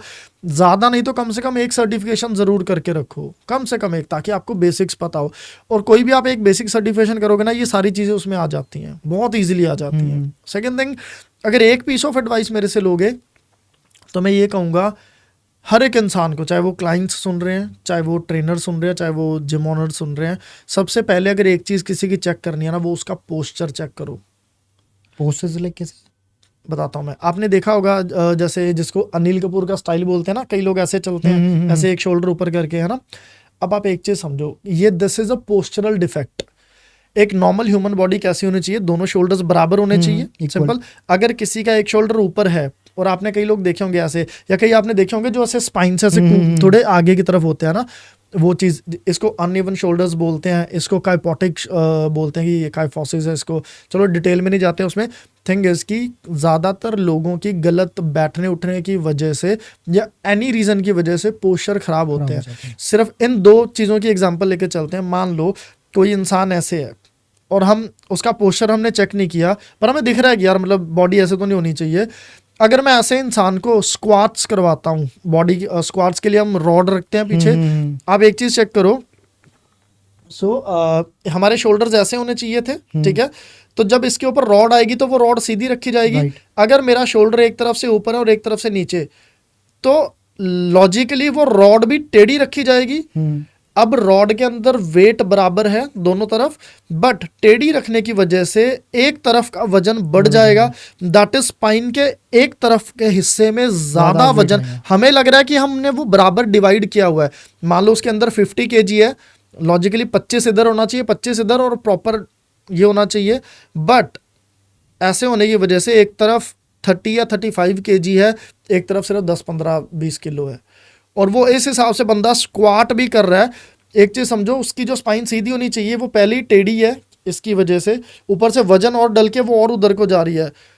एक बार में ही ना स्पाइन टूट जाएगी उसका। जैसे हिंदी में उसको डिस्क बोलते हैं ना, इंग्लिश में डिस्क निकल जाती है ब्रो इन चीज़ों से। जैसे हिंदी में मन का बोलते हैं ना कि मन का निकल गया, वो चीज़। तो ये चीज़ें ऐसे सबसे पहले पोस्चर, सबसे पहले पोस्चर देखो। पोस्चर, जब तक किसी इंसान का पोस्चर ठीक नहीं है ना, उसे वेट्स के नीचे नहीं डालते होते। ये हमें भी सबसे पहली चीज़ यही सिखाई जाती है। ठीक कैसे करा जाए? अगर अब वही है, अब इसके लिए अगर फॉर एग्जांपल किसी को बुखार है, तो अगर आपके क्लाइंट को बुखार है तो आप क्या करोगे? आप उसको डॉक्टर के पास भेजोगे। दैट इज, हमें ये नहीं क्वेश्चन पूछना हाउ, यहाँ पे हमें क्वेश्चन पूछना है हु। आपने भी पूछा कि ठीक कैसे करें। ये कैसे हो सकता है कि मेरे को हर चीज़ की नॉलेज हो? सिंपल, मैं बीइंग अ ट्रेनर, अगर मेरे क्लाइंट को बुखार है, मैं बीइंग अ ट्रेनर मैं उसको पतला या मोटा कर सकता हूँ, बॉडी बना सकता हूँ being a trainer, but being a trainer मैं उसको बुखार तो नहीं ना हटा सकता। तो अभी question not should be how, question should be who. कौन करेगा? हु का answer is doctor. Same, your question should be posture खराब है, now who will do this. So the answer of who is, जिसको पोस्चर ठीक करना आता है। वो फिजियोथेरेपिस्ट हो सकते हैं या फिर कोई मेरे जैसा एक्सपर्ट जिसने इस चीज़ में पढ़ाई की हुई है। सो जैसे I am certified in postural correction also, तो मैं उनको ठीक करता हूँ।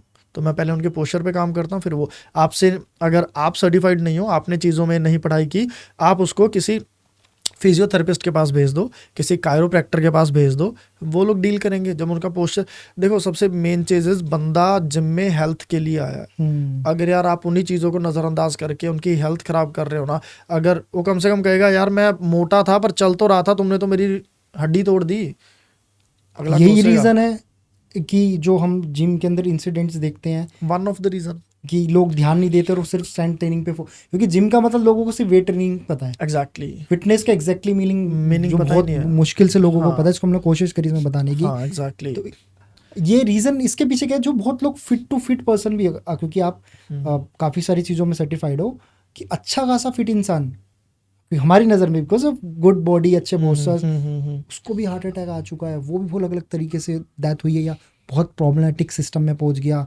स्पाइन बिगड़ गई, या डेडलिफ्ट उठाते समय इश्यूज हो गए, कुछ भी हो गया। इसके ना एक्चुअली कई रीजंस है। अभी आपने तो ऑल ओवर इतने क्वेश्चंस पूछ लिए। अगर आप कोई एक चलो मैं इसको थोड़े उसमें सम अप करने की कोशिश करता हूँ। देखो, पहली बात तो ज़रूरी नहीं है कि जो आज फिट दिख रहा हो या जिसका आज का लाइफस्टाइल अच्छा हो, उसका पिछला भी अच्छा रह चुका हो। फिटनेस तो कभी भी आ सकती है। आप 2-4-5 साल ढंग से काम करोगे। फॉर एग्जांपल आप 45 के हो, आपने 45 की एज में स्टार्ट किया, 50 तक जाओगे, आप बहुत अच्छी फिटनेस अचीव कर लोगे। पर अगर 45 से पहले आपका लाइफस्टाइल बिल्कुल ख़राब था, आप मान लो बहुत ज़्यादा अल्कोहल में थे, आप बहुत ज़्यादा सिगरेट्स में थे, may be drugs, anything could be, है ना, बहुत ज़्यादा फास्ट फूड खाया करते थे, बहुत ज़्यादा आपने सोडाज पिए हैं, कोल्ड ड्रिंक्स पिए हैं, तो क्या वो सारा एक्यूमुलेट नहीं होगा? है तो उसी बॉडी में आया ना। जो 45 साल किया वो कहीं ना कहीं तो अंदर आया। अब प्रॉब्लम क्या हुई, हमने कुछ अच्छा करने के लिए जिम स्टार्ट किया, फिजिक अच्छी की, तो वो अच्छा तो दिख गया हमें ना। एज ह्यूमंस हम क्या करते हैं, एज ह्यूमंस हम ब्लेम गेम खेलने में हमें बहुत अच्छा लगता है। बाय चांस ये माइक मेरे से टूट जाए, मैं पहले ये ट्राई करूंगा, ओह यार मतलब कि आपका पैर तो नहीं लग गया, कुछ और तो नहीं गिर गया इस पे। एज ह्यूमन मेरी साइकोलॉजी कि मैं अपने पे ब्लेम ना लूं। हमारी कभी लड़ाई भी हो जाती है या किसी, हम यही सोचते हैं कि अगले की गलती कैसे निकालूं। हम ह्यूमंस डिज़ाइन होते हैं ऐसे। सेम चीज़ अब हम जब बीमार हो जाते हैं, कुछ प्रॉब्लम हो जाती है जिम से, तो हमने नई चीज़ जिम शुरू किया तो हम उसको जिम को बोलते हैं कि यार इसकी वजह से हो गया, उसकी वजह से नहीं हुआ, तुमने पीछे कितना कुछ किया भाई, वो कहीं ना कहीं तो इकट्ठा होगा। सेकेंड थिंग क्या हुई, आजकल ये इतना हाईलाइट क्यों हो रहा है, रीज़न बीइंग क्योंकि आजकल सोशल मीडिया की वजह से सारा कुछ एकदम सामने आ जाता है। चीज़ें पहले भी हुआ करती थी पर वो इतनी खुल के नहीं आती थी, सिर्फ न्यूज़पेपर में आती थी। कितने लोग पढ़ते थे न्यूज़पेपर, टीवी में कम चैनल्स हुआ करते थे, ऐसी चीज़ें नहीं आती थी, है ना। तो अब जितना पीछे जा रहे चीज़ें थी, बट आजकल एकदम निकल एक ही दम स्प्रेड हो जाती है, तो जिस वजह से वो नेगेटिविटी थोड़ी ज़्यादा हो जाती है उन चीज़ों की। तो ये रीजंस कुछ भी हो सकते हैं, कुछ भी मतलब मैं most of the time pass history ज़्यादा हो सकती है। होती है पास्ट हिस्ट्री। आप एकदम मतलब कैसे, वो जैसे मूवीज में नहीं देखते हीरो या फिर कोई विलन होता है तो वो सारी मूवी में है ना बदमाशी करता रहता है, लास्ट में जब सुधर जाता है तो उसको उड़ा देते हैं। तो भाई जो तुम पहले किसी के मार आया लोग वो तो आगे बदला लेंगे ना तेरे से।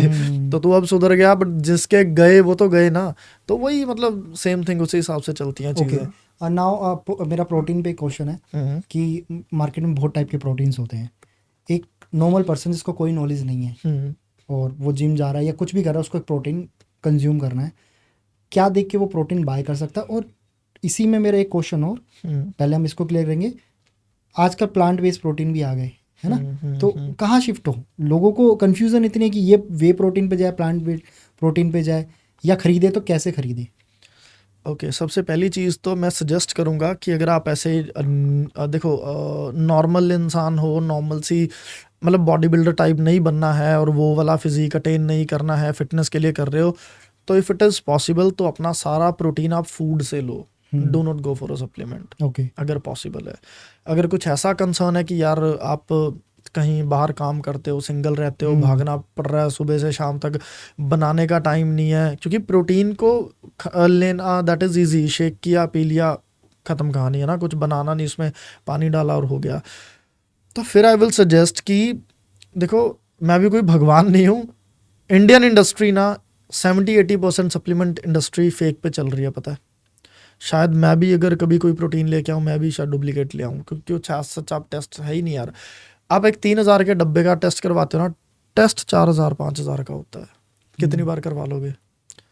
3,000 का पहले डब्बा लो, 4,000 टेस्ट के लगाओ, एक डब्बा 7,000 का पड़ रहा है। इतना बजट है क्या हमारा? नहीं है। तो उससे बढ़िया अंडे खा लो यार उतने के। आप पनीर का ही ट्राई कर लो, कच्चा पनीर खा लो, कुछ ऐसा वो चीज़ें शुरू कर लो, सोयाबीन खा लो, कुछ है ना। सेकेंडली अगर फिर भी लेना है तो आई विल सजेस्ट या तो एक ट्रस्टेड डीलर के पास जाओ जिस पे आप ट्रस्ट कर सकते हो, एंड सेकेंडली ट्राई करो कि उस चीज़ का बिल लेने का साथ में। बिल से क्या है, थोड़ा सा महंगा हो जाता है, बट बिल जब कोई इंसान देता है ना तो उसको ये पता होता है कि अगर कुछ गलत हो गया तो कंज्यूमर कोर्ट में जाके प्रॉब्लम क्रिएट कर सकता है ये इंसान।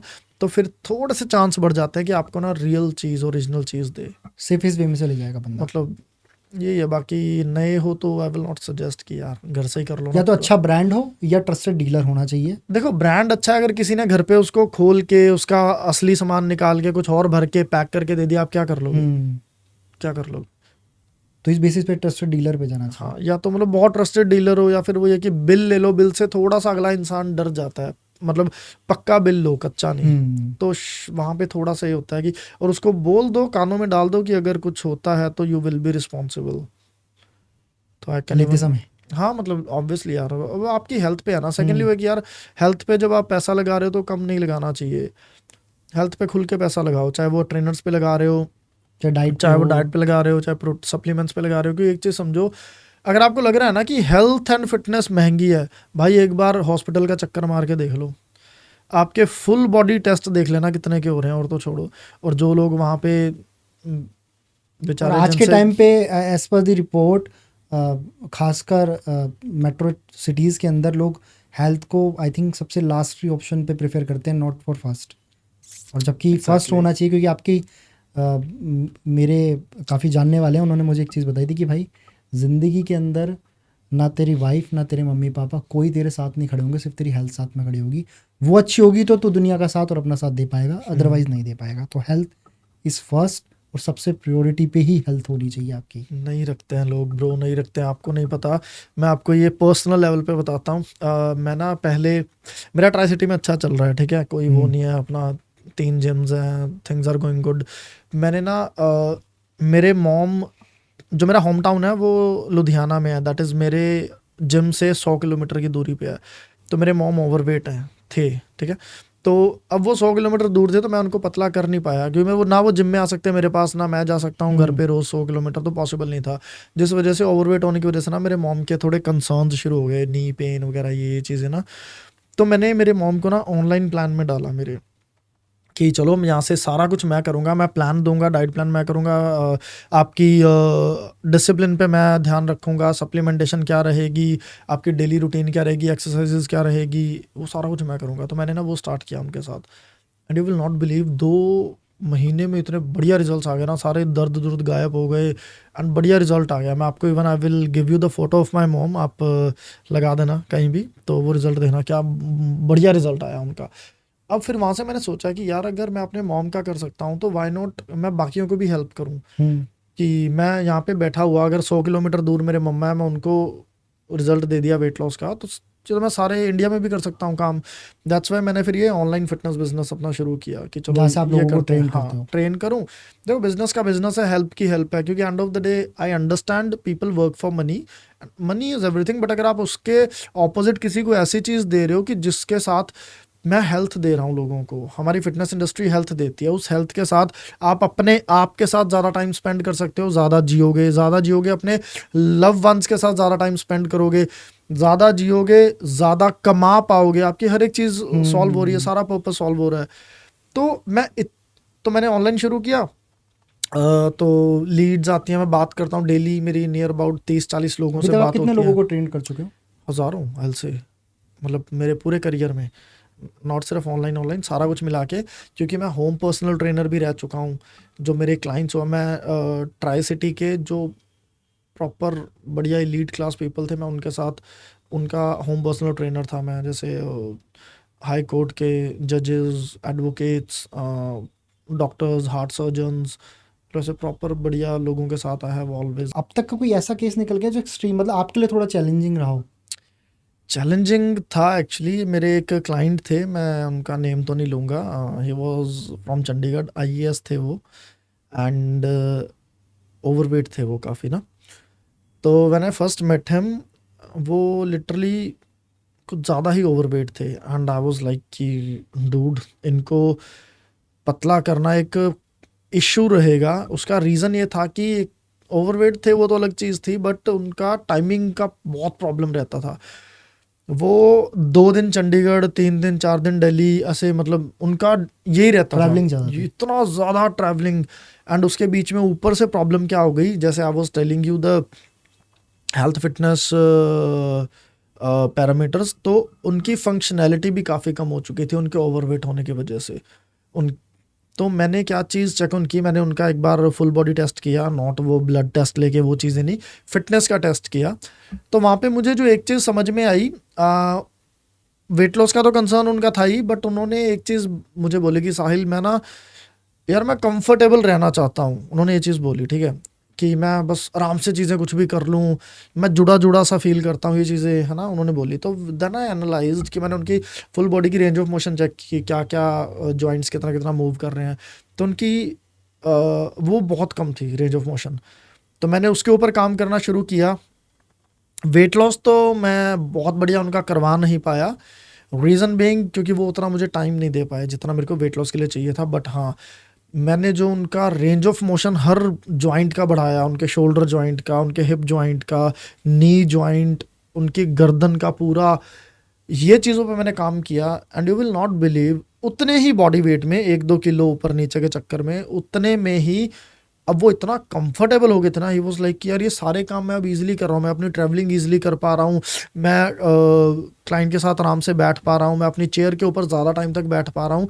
मतलब आप ये चीज़ समझ रहे हो कि कई बार जो प्रॉब्लम दिखती है वो प्रॉब्लम होती नहीं है। उनको भी लग रहा था कि उनका weight is the main concern, but weight यहाँ पे कंसर्न ही नहीं था, उनकी फंक्शनैलिटी कंसर्न थी कि बॉडी उतना मूव ही नहीं कर पा रही। वो वीक हो गई थी। हाँ, मैंने वो चीज़ खोली, उनके रेंज ऑफ मोशन को बेटर किया and he was very good. Obviously अगर वेट लॉस हो जाता वो और भी बढ़िया निकल के आता। तो ये तो मैं कह रहा हूँ कि आपका ट्रेनर अच्छा होना चाहिए, उसको पता होना चाहिए कि आपका गोल क्या है। भाई इसमें एक चीज़ मुझे आपसे पूछनी थी कि क्योंकि मैं इसी एज के ऊपर जाता हूँ, घर के अंदर सबके घर में एक बड़ा बंदा होता है, मम्मी पापा कोई भी हो सकता है, और जिस तरीके का हमारा माहौल है लोग थोड़े ओवरवेटेड है। ज़्यादातर लोगों के नीज में पेन होता है या एल्बो में, जॉइंट्स में। कोई तरीका है जिससे वो उस कुछ कोई एक्सरसाइज या कोई ऐसी चीज़ जिससे वो उसको थोड़ा रिलीफ मिल सके और उनकी हेल्प हो सके? ये ना आपने बहुत सही पूछा। मैं आपको चलो कुछ एक ना छोटे छोटे हैक्स बताता हूँ हाँ। जिससे आई थिंक सबको हेल्प हो जाएगी। बिल्कुल बिल्कुल। बट वही है कि एक चीज़ मैं बता दूं, मैंने आप लोगों को देखा नहीं है, मैंने खुद ने आपका फिटनेस टेस्ट नहीं किया, तो आई डू नॉट नो कि आपकी बॉडी का फिलहाल कंडीशन क्या है, इसलिए सिर्फ कम चीज़ें बताऊंगा सो दैट जो सेफेस्ट है, हाँ जो सेफेस्ट है वो, ठीक है। तो मान लो किसी को ना नी पेन है बट उसका एक्सीडेंट नहीं हुआ, वो गिरा नहीं, ठीक है, चोट नहीं लगी हुई, कुछ ऐसा कंसर्न नहीं है, सर्जरी वगैरह ऐसा कुछ भी नहीं है, बिल्कुल ठीक है, बट उसके नी में पेन है, ठीक है, और उसको लग रहा है कि वो थोड़ा सा ओवरवेट भी है, मतलब वजन भी ज़्यादा है, और चाहे वजन ना भी हो ज़्यादा बट नीज में पेन आ रहा है, तो उसको, और उसके लोअर बैक में भी पेन है, लोअर बैक और नीज दोनों में, ये कॉमन, तभी मैंने कॉमन चीज़ उठाई। तो आप पता क्या करो, दो चीज़ें करनी शुरू करो। तो कोई भी एक जैसे हम रोटी बेलते हैं ना, जिससे बेलन बोलते हैं, तो एक बेलन उठा लो, ठीक है। तो for example this is a बेलन, हम ऐसे चेयर पे बैठ गए, उस बेलन के साथ आपको अपने थाइज को ओवर इसको रोल करना है, ओके, ठीक है, थोड़ा प्रेशर डाल के रोल करना है दोनों थाइज को। तो क्या होगा, जैसे जैसे आप रोल करोगे ना, आपको रोल करते करते बीच में कोई एक आधा पॉइंट ऐसा मिलेगा जो बहुत तीखा पेन करेगा, बहुत तीखा पेन, आप सह नहीं पाओगे, गारंटेड। जब फॉर एग्जांपल वो यहाँ पे है, वहाँ पे बेलन को रोक दो और हल्का सा दबा के रखो, उस पेन को दबा के रखो बेलन के साथ, एंड ब्रीद करो, लंबे लंबे सांस लो। तो विद इन 15, 20 और 30 सेकेंड्स वो पेन कम हो जाएगी। जब वो पेन कम हो गया फिर दोबारा रोलिंग शुरू करो, ऐसे जितने भी पॉइंट्स मिल रहे हैं उनको दबा दो। और कितनी देर या कितना, ये रोज करो, कोई प्रॉब्लम कुछ टाइम कितनी देर करना चाहिए? जब तक आप कर सकते हो, क्योंकि जो बिगनर है वो शायद ज़्यादा दर्द सह नहीं पाएगा, जो रेगुलर हो गया वो कर लेगा, कोई प्रॉब्लम नहीं, जितना आपसे हो रहा है उतना करो, ठीक है। उसको दबाओ, उससे रोल करो, अगर तो पॉइंट्स मिल रहे हैं बहुत बढ़िया, अगर नहीं मिल रहे कोई प्रॉब्लम नहीं है, फिर रोज उसको 2-4 मिनट ना अच्छे से मसाज करो।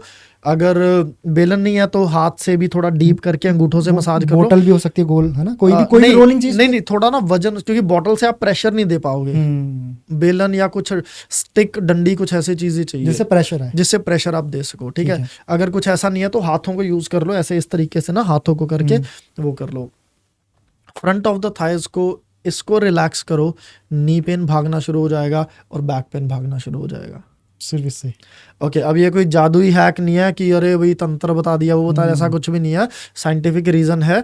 जो हमारे थाइज के मसल्स होते हैं वो, अगर हम अनैटमी पढ़ते हैं कि बॉडी कैसे जुड़ी है, हमारा थाई का मसल लोअर बैक के साथ क्रॉस में कनेक्टेड होता है, ठीक है। तो जब ये टाइट होएगा तो ये इसको खींचेगा, तो जब हम इसको रिलैक्स कर देंगे तो वो उसको छोड़ देगा और वो प्रॉब्लम सेटल हो जाएगी।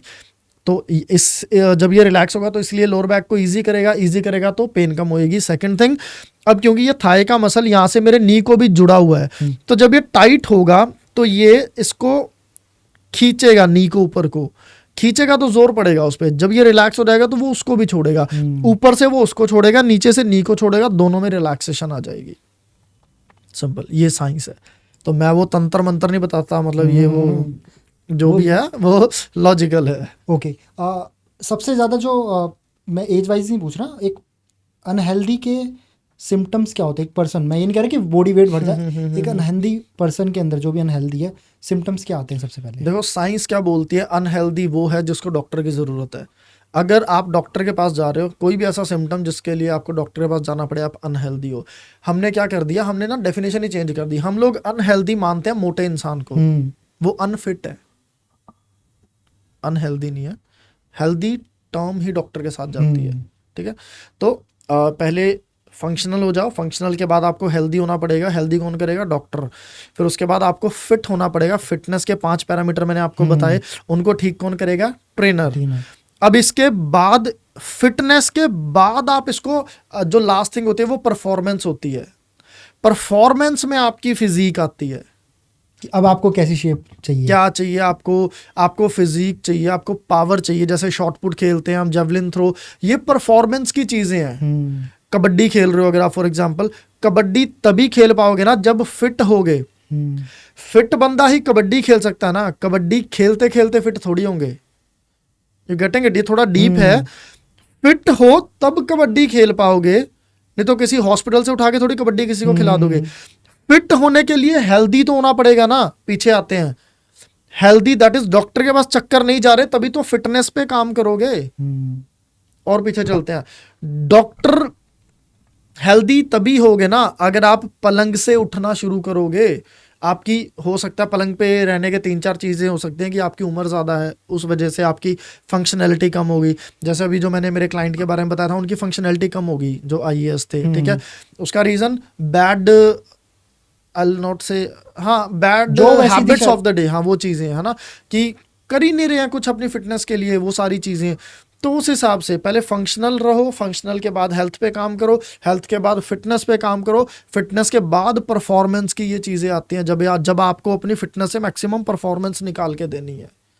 तो इस हिसाब से चलता है। ओके। अब ये वाला जो मेरा क्वेश्चन है वो उन लोगों के लिए जो जॉब करते हैं और उनके पास टाइम नहीं है कि वो फिटनेस पे, सी आई कैन अंडरस्टैंड, ऐसा कोई पर्सन नहीं है जिस पर टाइम नहीं होता, निकाल सकता, लेकिन फिर भी हम एज्यूम करके चलते हैं कि उनके पास बिल्कुल भी टाइम नहीं है कि वो अपनी फिटनेस पे टाइम दे सके। तो क्या चीज़ें वो अपनी लाइफ के अंदर लाकर अपनी फिटनेस को इम्प्रूव कर सकते हैं? क्योंकि जॉब सेक्टर में टाइड हो जाते हैं, ट्रैवलिंग इतनी है, कुछ भी समझ सकते हैं। क्या डेली बेसिस पे करना चाहिए कि उनकी जो फिटनेस है वो इम्प्रूव हो सके? देखो क्या होता है, अगर मैं बोलूं कि यार भाई आधा घंटा तो निकाल लो, है ना, आधा घंटा नहीं निकलेगा लोगों से। मैं सिर्फ इतना बोलूंगा 5 मिनट निकाल लो। अब नाउ डोंट से कि 5 मिनट भी नहीं है। It's always a small step rather than no step. छोटा स्टेप यार, 5 मिनट निकाल लो। 5 मिनट में अपने स्टेयर्स की 5 बार ऊपर चढ़ जाओ, 5 बार नीचे चढ़ जाओ। आप हेल्दी होना शुरू हो जाओगे, आप फिट होना शुरू हो जाओगे। जब एक हफ्ता ये चीज करो, अगले हफ्ते से 6 मिनट करो, उसके अगले हफ्ते से 7 मिनट करो। एक चीज को कम से कम 1 हफ्ता लगातार करो, और जब आप ऐसे करते हुए जाओगे, आप कब 5 मिनट से आधा घंटा और 1 घंटा पहुंच जाओगे, आपको पता भी नहीं चलेगा। और वो चीज़ें बीच में आती भी जाएंगी साथ, कि आपकी सारी हेल्थ एंड फिटनेस बढ़िया होती जाएगी। छोटे छोटे चेंजेस करो। आप खाना खा रहे हो, खाने में आपको दिख रहा है कि आपके खाने में सैलेड नहीं है, तो यार एक खीरा ऐड कर लो ना, क्या जा रहा है, एक रोटी कम कर दो, खीरा ऐड कर दो, आप फिटनेस की तरफ बढ़ चुके हो। अरे छोटा स्टेप भी आपको फिटनेस की तरफ। आपने कौन सा 1-2 महीने में स्टेज के ऊपर चढ़ के पॉजिंग करनी है, बॉडी बिल्डिंग का कोई कॉम्पिटिशन जीतना है, ऐसा तो गेम ही नहीं है ना कोई। आप सोच रहे हो कि मैं बिल्कुल फ्री होके फिर 1 घंटा जिम लगूंगा, प्रॉपर डाइट करूंगा, ये टाइम नहीं आने वाला। आज तक आ जाता, सिंपल है। तो भाई जो हो सकता है वो कर लो। आप दिन की 4 रोटियां खा रहे हो, 3 कर दो उसको, सब्जी थोड़ी सी बढ़ा दो, सैलेड थोड़ा सा बढ़ा दो, पानी की क्वांटिटी बढ़ा दो, कुछ तो करो, एक आधा स्टेप लो यार। उस एक स्टेप को मैं इसको ना और भी इजी वे में तोड़ के बताता हूँ आपको, एंड जो मैं अपने क्लाइंट से करवाता हूँ वो ये सबसे इजी यार, इससे इजी नहीं कुछ हो सकता। एक टाइम में सिर्फ एक हैबिट चेंज करो, एक फिजिकल एक्टिविटी की और एक ईटिंग हैबिट। मतलब एक हफ्ते में सिर्फ 2 हैबिट चेंज करनी है, इससे ज़्यादा नहीं। आप 4 रोटियां खाते हो, आपने इस हफ्ते सिर्फ 3.5 रोटी खानी है, बस पूरा हफ्ता 3.5 रोटी खानी है। अगर आप 4 खा रहे हो, 1 रोटी कम नहीं हो रही, आधी कर लो यार, कोई प्रॉब्लम नहीं है। अगले हफ्ते 3 कर दो, और साथ में फिजिकल एक्टिविटी 5 मिनट की ऐड कर दो। अगले हफ्ते सिर्फ 1 मिनट बढ़ा दो, 6 मिनट कर दो, 6 मिनट कर दो। इसी से आप एक चीज देखना, अगले साल तक आपकी प्रोग्रेशन कहाँ जा रही है। जस्ट इमेजिन करके देखो, छोटे छोटे हाँ, जब 2 रोटियों पे आ गए, फिर एक खीरा ऐड कर दो। जब एक हफ्ता पूरा एक एक खीरा खाने लग गए, अब वो आपकी रूटीन होगी। एक प्याज ऐड कर दो, एक टमाटर ऐड कर दो, साथ में थोड़ा सा कुछ। यार ये छोटी छोटी चीजें आपको पता भी घर पे अवेलेबल है। एग्जैक्टली। प्रॉब्लम ये है कि हम या तो करेंगे तो पूरा ही करेंगे, या करेंगे ही नहीं। अरे मिडवे होता है भाई, हमेशा ट्राई तो करो, और उसी से अचीव किया जाएगा। बिगर पिक्चर देखो, छोटी सी चीज की अगले 6 महीने में देखो कितना बड़ा चेंज आएगा। बहुत चेंज आता है। कीटो डाइट का क्या मिथ है? ये बड़ा फेमस वर्ड है, क्या है ये एग्जैक्टली? कीटो लोग पता नहीं वो एकदम से डाइट छोड़ के कम कर दे, एग्जैक्टली क्या? और ये सेफेस्ट है कीटो? यार ऐसे नहीं होता है कि आई विल नॉट, देखो every diet is good and every diet is bad. Simple सी बात है, किसको क्या चाहिए वो डिपेंड करेगा, सिंपल सी बात, इसमें कुछ वो है ही नहीं है। For example, okay let's take an example कि साड़ी है, अगर मैं आपसे पूछूं कि साड़ी अच्छी चीज़ है या बुरी चीज़ है, आपका क्या आंसर होगा? मेरे लिए तो दोनों ही है, अच्छी क्यों? भी हो सकती है, बुरी भी हो कैसे? सकती है। अच्छी इसलिए कि कौन उसे पहन रहा है, किस हाँ तरीके से पहन रहा है।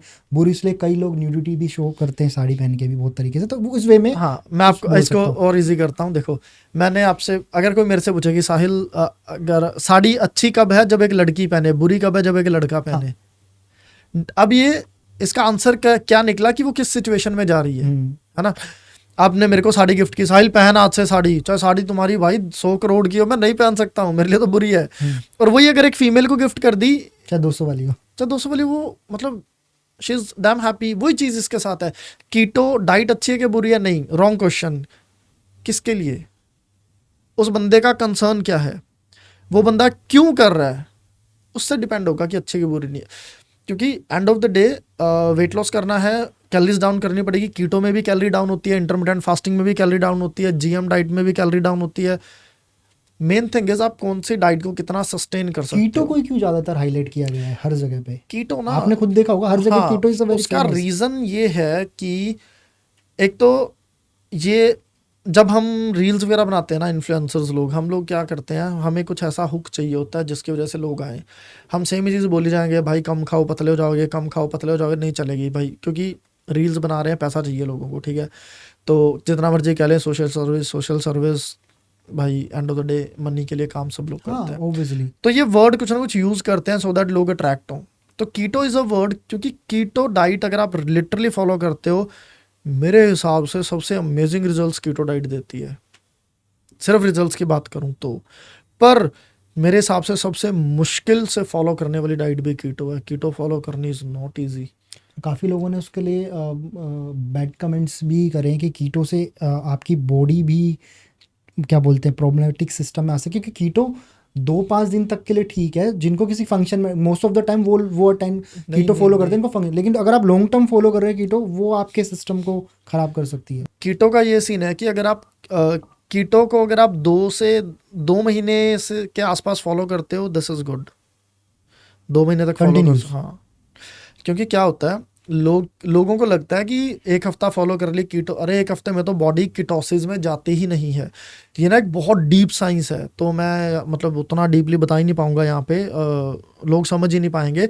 इतना समझो, कीटो का मतलब है कि बॉडी को कीटोसिस में भेजना, और एक प्रोसेस शुरू होता है जिसमें क्या होता है कि बॉडी कार्बोहाइड्रेट से एनर्जी नहीं लेती, उस टाइम पे बॉडी फैट से एनर्जी लेना शुरू करती है। तो बॉडी को कार्बोहाइड्रेट को छोड़ के फैट से एनर्जी लेना शुरू हो जाए, इस प्रोसेस को कीटोसिस कहते हैं। और इस प्रोसेस में घुसने के लिए लगभग कई बार 5 दिनों से 10 दिन लग जाते हैं। तो 5 से 10 दिन में तो बॉडी कीटोसिस में जाएगी। अब जब वो गई तो वहां पे अब वो अपना काम शुरू करेगी। तभी अब क्या हो रहा है, बॉडी पूरी की पूरी एनर्जी फैट से ले रही है, तो इसलिए वो दबा के फैट लॉस करती है। और अब वहां पे कम से कम आपको 1 महीना, 1.5 महीना, 2 महीने, डिपेंडिंग गोल क्या है और क्यों कर रहे हो और किसके अंडर कर रहे हो, वो उतनी देर रुको, आपके रिजल्ट्स आ गए, फिर आप वापस आ जाओ। ऐसे तो मतलब 2-2.5 महीने से ज़्यादा नहीं कीटो करनी चाहिए। और कीटो किसी प्रोफेशनल की गाइडेंस के बिना नहीं करनी चाहिए, कि कीटो में घुसना भी एक टास्क है और कीटो से निकलना भी एक टास्क है। लोगों को लगता है भाई सिर्फ 2-4 ऑनलाइन दिन गए खा पढ़ लिया, लिया नहीं। ना ना ना, मतलब ही नहीं है यार। और ये कीटो भी पर्सन टू पर्सन वेरी करती है, ये हाँ, सबके लिए सेम है? नहीं नहीं नहीं, देखो डाइट का बेसिक फंडा सेम है कि आपको कार्ब्स से हटा के फैट से एनर्जी दिलवाएगी। और दूसरा ये भी सेम है कि कीटो डाइट के अंदर कार्बोहाइड्रेट्स होते ही नहीं है। आपका लगभग 70-80% फूड आपका फैट होता है। हम खाने में फैट खाते हैं, एंड वो 25-30% आपका प्रोटीन रहता है उसके अंदर। कार्ब्स 2% के आसपास तो ये भी रहते हैं पर्सन सिर्फ। टू पर्सन वेरी होगा। Okay great. ये चीज़ काफ़ी सारी चीज़ें हम लोगों ने ब्रेक डाउन करी है। मैं वही तो कह रहा हूँ। और इसमें इसमें कुछ है भाई कि ऐसी कोई चीज़ जो आप चाहते हो कि लोगों को पता लगे फिटनेस के बारे में, हेल्थ के बारे में? बहुत कुछ है ब्रदर, बहुत कुछ है। बस मैं ये कहूँगा कि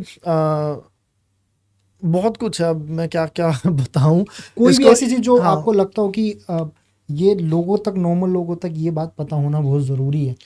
देखो एक सिंपल सी चीज़ बताता हूँ कि डिसिप्लिन में रहो, जो भी डाइट कर रहे हो फॉलो करते जाओ, जिम जा रहे हो रोज अपने ना छोटे टास्क पूरे करो, अपना बड़ा टास्क मत लेके चलो। आपने बस ये पूरा करना है कि आपके ट्रेनर ने, आपके डाइटिशियन ने आपको जो डाइट प्लान दिया उसके अंदर मान लो दिन में 5 मील्स लिखे हैं, आपका टास्क होना चाहिए मैंने सोने से पहले ये 5 मील्स कंप्लीट करने हैं, सिर्फ आज का टास्क। 1 महीने में क्या होगा, 1 साल में क्या होगा, नहीं सोचना भी नहीं है। आपने सिर्फ रोज का टास्क कंप्लीट करना है, सोने से पहले 5 मील्स कंप्लीट हो, एक बार जिम जाके आना है, बस ये कंप्लीट हो जाए। जब ये छोटे गोल्स पूरे करोगे ना, बड़ा गोल अपने आप अचीव हो जाएगा। आप एक चीज़ सोच के देखो, हम बच्चे को जब स्कूल में डालते हैं, वो 12 साल एक स्कूल में रहता है, पर उसको 12 साल का विजन तो नहीं ना दिखाते। उसका हम एक टास्क पूरा करते हैं कि तू रोज स्कूल जा, बस यही पूरा करवाते हैं, अभी रोज स्कूल जा। वो रोज के चक्कर में 12 साल निकल लेता है। Same happens with your fitness. आप सिर्फ रोज के टास्क पूरे करो। आपके ट्रेनर ने 4 डाइट्स, 4 प्लान, 4 मील्स दिए हैं आपके डाइट प्लान में, और बोला है कि 30 मिनट्स की फिजिकल एक्टिविटी है, बस आपने ये कंप्लीट करना है। एक पेज उठा लो, उस पर लिखो मील 1 आगे टिक कर दो, मील 2 टिक, 3 4 टिक, एंड वर्कआउट टिक। बस ये 5 टिक आपके रोज आने चाहिए। कोई भी डाइट है, कोई भी वर्कआउट प्लान है, रिजल्ट आ जाएंगे। जो लोग ट्रेनर अफोर्ड नहीं कर सकते, या नॉलेज नहीं है, या आई कैन अंडरस्टैंड कि चलो अफोर्ड नहीं कर सकते, खुद ही करना चाहते हैं, तो खुद भी अपने आप को टास्क दे सकते हैं? ब्रो पता क्या, मैं ना इस चीज़ में, या तो देखो फिर वो ये कि रिजल्ट्स चाहिए तो ओके, ये थोड़ा सा शायद लोगों को हर्ट कर जाए।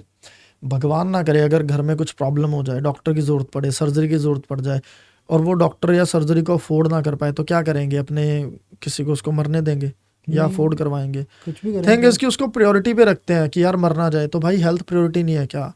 क्यों नहीं अफोर्ड कर सकते? मैं कैसे ये चीज़ बोल दूँ कि एक कोई 4-5 साल पढ़ा हुआ ट्रेनर की नॉलेज इज इक्विवेलेंट टू कोई गूगल से फॉर्म उठा लिया, मैं कैसे कर दूं यार?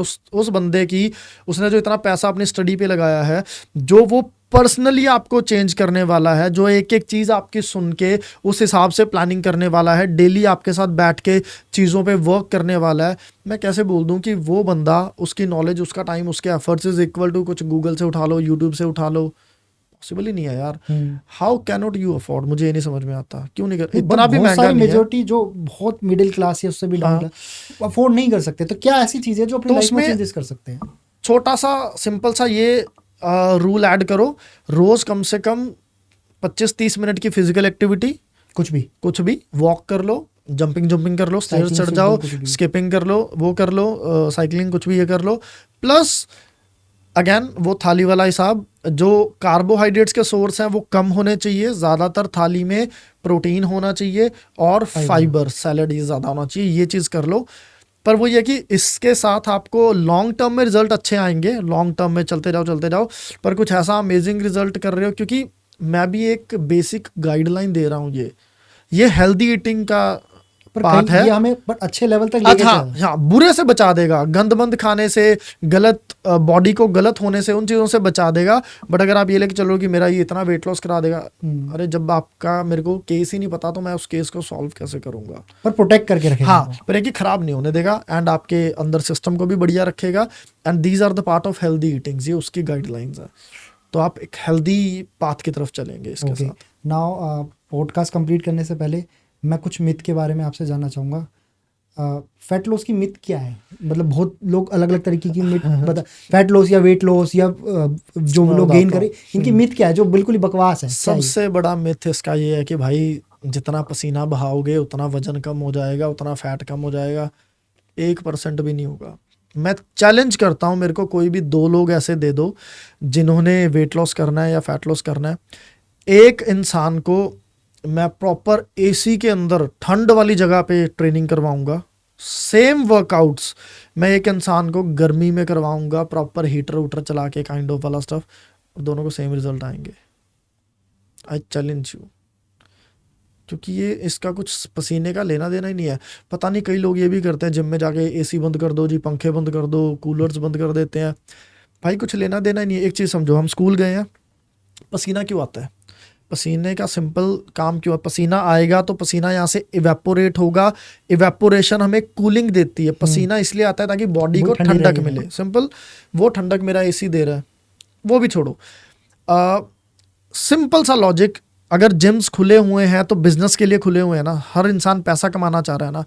अब जिम को पैसा कब मिलेगा? जब उसके क्लाइंट को रिजल्ट आएगा।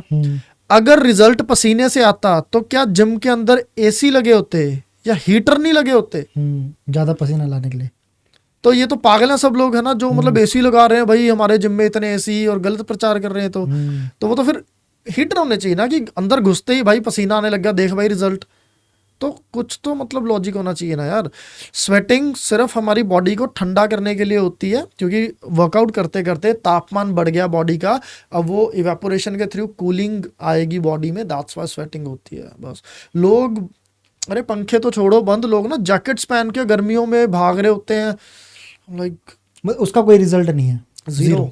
आप अपने आप को, आप अपना हालांकि बेस्ट नहीं दे पाते हो, आप अपने आप को ना सफोकेट करते हो। आप एक चीज बताओ, आपके ऊपर लेके चलते हैं। अगर नॉर्मली कुछ 100 kgs की स्क्वाट लगा लेते हो फॉर एग्जांपल, ठीक है, और मैं पीछे से आके आपका नाक और मुंह बंद कर दूं, अब आप 100 kg की स्क्वाट लगा दोगे? क्यों? मैंने सफोकेट कर दिया ना। तो आप यही तो अपनी बॉडी के साथ कर रहे हो भाई, उसको ब्रीद करने दो ना। आप बॉडी को जितना ब्रीद करने दोगे, कूल एनवायरनमेंट में रखोगे, बॉडी उतना मैक्सिमम दे पाएगी अपना। आपने पहले ही उसकी जान निकाल दी तो बेचारा कहाँ से अपना मैक्सिमम दे पाएगा? और मैक्सिमम देगा तभी ज़्यादा कैलोरीज बर्न होंगी।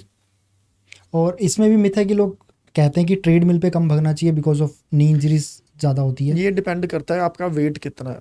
अगर आप एक फिट कैटेगरी में हो तो आप ट्रेडमिल बिंदास यूज़ करो, कोई प्रॉब्लम नहीं है। कोई लिमिटेशन है कितने मिनट करनी चाहिए? ऐसा कुछ नहीं है, आपके ऊपर है, आप जितना भी बॉडी अलाउ कर रही है। ओवरवेट हो तो नहीं भागना चाहिए, क्योंकि ओवरवेट आप पहले ही वजन बॉडी में ज़्यादा है, अब आप उस वजन के साथ भाग रहे हो, ठीक है, तो वो नीज के ऊपर और लोड डालेगा। कैसे डालेगा? मान लो आपकी बॉडी में 50 किलो ज़्यादा है और आप 2 पैरों के ऊपर खड़े हो, तो वो 50 किलो इन दोनों पैरों के ऊपर आधा आधा रखा है। रनिंग का मतलब क्या है? हमें एक बार एक पैर पे, एक बार दूसरे पे, आप उस 50 किलो को एक बार इधर एक बार उधर ऐसे कर रहे हो। इसको ऐसे इमेजिन करो कि आपने 50 किलो का डंबल ऊपर उठा रखा है और अब भाग रहे हो आप, तो सोचो नीज के ऊपर कितना आएगा। ऊपर से एक तो एक पैर के ऊपर वजन डालना 50 किलो जो एक्स्ट्रा है, प्लस उसको स्पीड के साथ करना, कुछ ट्विस्ट हो गया, कुछ प्रॉब्लम, तो इसलिए ओवरवेट वालों को ये चीजें नहीं करवाते। और आपने देखा होगा सबसे पहले ट्रेनर ट्रेडमिल पे चढ़ जा भाई, वॉक करवा लो, walk is good, it's okay, running नहीं, जॉगिंग नहीं। अब यही तो बात है ना, आपके कई बार आपके ट्रेनर्स को नहीं पता होता कि क्या एक्सरसाइज सेलेक्ट करवानी है, क्या नहीं करवाना है। तो बेचारा क्लाइंट आ रहा है हेल्दी होने के लिए, फिट होने के लिए, हेल्थ एंड फिटनेस के लिए, और ट्रेनर आके भाई उसको और ख़राब कर रहा है। मैंने इतने केसेस सुने हैं, क्लाइंट्स ये कह रहे हैं यार मैं तो मोटा ही ठीक था, कम से कम पैरों में दर्द तो नहीं हुआ करता था, पतला तो हो गया, मेरे नीज दोनों ऐसे पेन कर रहे हैं जैसे पता नहीं कितना बूढ़ा हो गया। अब ये चीज़ जब वो अपने आगे बताते हैं लोगों को, फिर लोग जिम जाने से डरते हैं। अवेयरनेस नहीं है ना, राइट नॉलेज लोगों तक नहीं पहुंच पा रही। और आई होप कि ना लोगों को ये पॉडकास्ट पूरा अब तक अगर सुन के यहाँ तक पहुंच रहे हैं तो उन्हें समझ में आएगा ये जर्नी काम कैसे करती है। सिर्फ हम जो देख रहे हैं, हमें दिखाया जा रहा है, वो मैटर नहीं है, साइंस कितनी इसमें इंपॉर्टेंट है, एग्जैक्टली नॉलेज कितनी इंपॉर्टेंट है, वो बहुत ज़रूरी है। थैंक यू सो मच भाई, आपने जो इतनी इंसाइटफुल हमें इन्फॉर्मेशन दी इस जर्नी के बारे में। और आई कैन अंडरस्टैंड ये टॉपिक बहुत बड़ा है, तो इसको तो डीपली जाएंगे तो बहुत बड़ा, जितना मर्जी deep, but I am sure कि नेक्स्ट पॉडकास्ट के अंदर हम इसको और डीप में जाके क्लोज करेंगे और कोशिश करेंगे ना जो लोग एक्चुअल में कुछ करना चाह रहे हैं अपनी लाइफ में फिटनेस गोल को लेकर, वो इसको और बेटर तरीके से समझ पाए और अच्छे लेवल पे अपनी आप को फिटनेस के अंदर ग्रोथ लेगा। और जो मैं चाहता भी हूँ कि खासकर हमारे भारत देश में, क्योंकि अमेरिका सबसे ज़्यादा अनहेल्दी कंट्रीज में से आता है, मैं नहीं चाहता कि हमारा देश कभी उस लेवल तक पहुँचे, बट कहीं कहीं जगह थोड़ी थोड़ी शुरुआत होगी मेट्रो सिटीज़ में। आप बस इतना बताइए मुझे, ऐसी ख़त्म होने से पहले कोई भी ऐसे हैक्स जो आपने बताए थे जाने से पहले, हम अपने डेली लाइफ में जो आपने बताया लाइफ के पोर्शन चेंज कर दो या एक्टिविटी चेंज कर दो, फिटनेस में स्लीपिंग को लेकर आपने बताए, एक दो कोई हैक्स है जो आप बताना चाहो ख़त्म करने से पहले? दो चार चीज़ें शायद उससे चीज़ें आपकी बेटर हो जाए। अब बड़ा स्टेप नहीं लिया जा रहा तो छोटा चेंज कर लो, कोई प्रॉब्लम नहीं है, बट उस चेंज को रेगुलर रखो। अगर कभी बाहर खाने गए हो तो बाहर हम तभी जाते हैं जब हमें कुछ है ना जंक खाने का मन होता है या कुछ ऐसा ना। तो अगर आप अपनी हेल्दी रूटीन पे भी हो, जब बाहर खाने गए हो पहले आप ट्राई करो कि पहले सैलेड खाओ। उससे स्टमक फिल करे। हाँ, पहले गो फॉर द सैलेड, पहले सैलेड खा लो, उसके बाद आपको जो भी खाना है, pav bhaji, burger, momos, whatever you want to eat, फिर खा लो। दो बेनिफिट होंगे, एक तो जब आप बिना सैलेड खाए जाओगे तो आपको पहली भूख ज़्यादा होगी, ऊपर से वो आपकी फेवरेट चीज़ है, तो आप ज़्यादा खा जाओगे। तो जब पहले सैलेड खा लिया, एक तो फाइबर चला गया अंदर, अब ऊपर से भूख आधी मर जाएगी, तो आप वो पहले ही कम खाओगे। तो जहाँ 10 मोमोज खाने थे वहाँ 5 खाओगे, टेस्ट भी हो गया और वो भी चीज़ होगी, कंपैरेटिवली 5 मोमोज की कैलोरीज बच गई। ठीक है। सेकेंड थिंग इज, अगर आपको लग रहा है कि यार मैं तो 4 रोटी ही खा सकता हूँ, मैं कम नहीं कर सकता, तो इसका भी एक हैक बताता हूँ। इसको इस पे जज मत करना ये अच्छा है कि बुरा है। मेन अभी फिलहाल के लिए वो है कि प्रायोरिटी पे चीज़ लेके चलनी पड़ती है कि प्रायोरिटी रोटी कम करना है कि प्रायोरिटी अच्छा बुरा है। ठीक है, उसके ऊपर हम बाद में डिबेट कर लेंगे अच्छा बुरा। खाना खाने से पहले 1 या 2 गिलास पानी पी लो। हाँ, काफ़ी लोग बोलते हैं। कई लोग बोलेंगे ये अच्छी बात है, कई बोलेंगे बुरी बात है, उस पर फिर कभी डिबेट कर लेंगे। बट थिंग इज़ कि अगर आप 1 या 2 गिलास पानी खाना खाने से पहले पी लोगे, समटाइम्स व्हाट हैपन्स इज हमारी बॉडी ये डिसाइड नहीं कर पाती है कि वो भूखी है कि प्यासी है। थर्स्ट एंड हंगर के बीच में हमारा माइंड कंफ्यूज हो जाता है। तो आप कभी भी ट्राई करना, या आप इसको ना एक बार ऐसे ट्राई करना, आप जितनी भी चपातीस खा रहे हो ना, मान लो आप वो ये कि 4 चपातीस खाते हो, 2 चपाती खाने के बाद 1 गिलास पानी भर के पी लेना, आपकी ऑटोमेटिकली भूख खत्म हो जाएगी, या कम से कम 1 रोटी की भूख खत्म हो जाएगी। अब उससे क्या हुआ, देखो पानी में तो कैलोरीज होती नहीं है, पर अगर 2 रोटी और खाते तो उसमें तो कैलोरीज थी, तो हमने वो कैलोरीज को सेव कर लिया। पर पहले पानी पीना बेटर, नॉट बाद में, राइट? अभी वही है ना कि अभी प्रायोरिटी मैटर क्या करती है। नहीं, अगर हम चपाती कम करना चाह रहे हैं तो पहले पानी पहले पी लो। अगर वहां से भी नहीं हो रहा तो आपने ये सोचा कि मैंने 2 ही खानी है, तो फिर 2 खाने के बाद फिर पानी पी लो। ओके। फिर पी लो, कोई दिक्कत नहीं है। 1 हफ्ता पी लोगे क्या हो जाएगा, कुछ ऐसा प्लस माइनस कुछ भी नहीं होने वाला है ना। प्रायोरिटी की बात है, ये चीज़ हो गई तो इससे आपको हेल्प मिल जाएगी। ठीक है, पॉडकास्ट कंप्लीट करने के जर्नी पे तो हम पहुंच ही गए। एक मेरा लास्ट हो रहा है क्योंकि मेरा मन नहीं कर रहा है खत्म कर, फिर भी एक और पूछूंगा। The sex is good for health and fitness, अच्छा है? ओके, ये काफ़ी बड़ा क्वेश्चन है, इसको मैं फिटनेस के साथ रिलेट करता हूँ एक बार। ठीक है, वैसे तो इतना डीप अभी क्या ही लेके जाएंगे इसको। तो अगर मैं हेल्थ एंड फिटनेस की बात करूं तो आई विल से yes, sex is very good for health and fitness, not directly but indirectly. कैसे, देखो हमें सबसे हेल्थ एंड फिटनेस के लिए सबसे वन थिंग जो बहुत ज़रूरी है, दैट इज़ नींद, स्लीप। अच्छी नींद सोएंगे तो बॉडी में अच्छे हार्मोन्स रिलीज होंगे, ऑक्सीटॉक्सिन ये सारा रिलीज होने वाला है। ठीक है, हमारा endorphins. Now the thing is, sex के बाद नींद अच्छी आती है बिकॉज सेक्स हमें काम करता है, रिलैक्स करता है।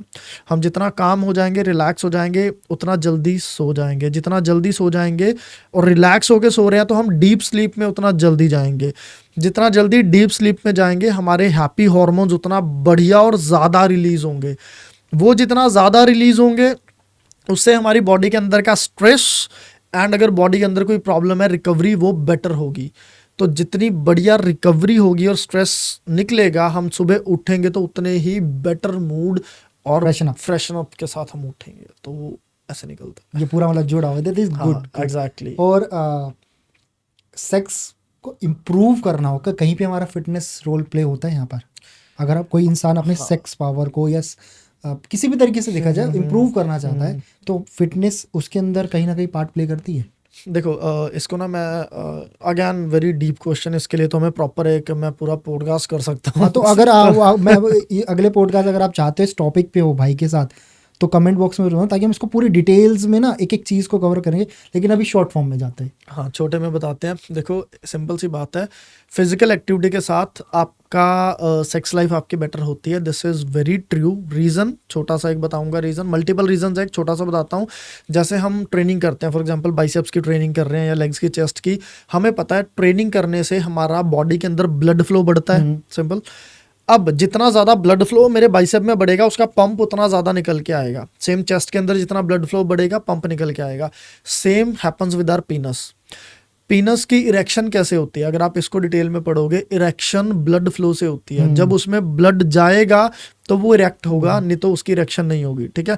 जो इरेक्टाइल डिसफंक्शन होता है वो इसकी वजह से होता है, ब्लड फ्लो जाना बंद हो जाता है उसमें, ठीक है। तो अगर हमारा ब्लड पूरे न्यूट्रिएंट्स के साथ, पूरी एनर्जी के साथ हमारे पीनस की तरफ जाएगा तो उसकी हार्डनेस, उसका इरेक्शन और उसका परफॉर्मेंस का टाइम यस बढ़ेगा। तो वो ये दोनों चीज़ें एक दूसरे को रिलेट करती हैं, वो उसको बेटर करता है, वो उसको बेटर करता है।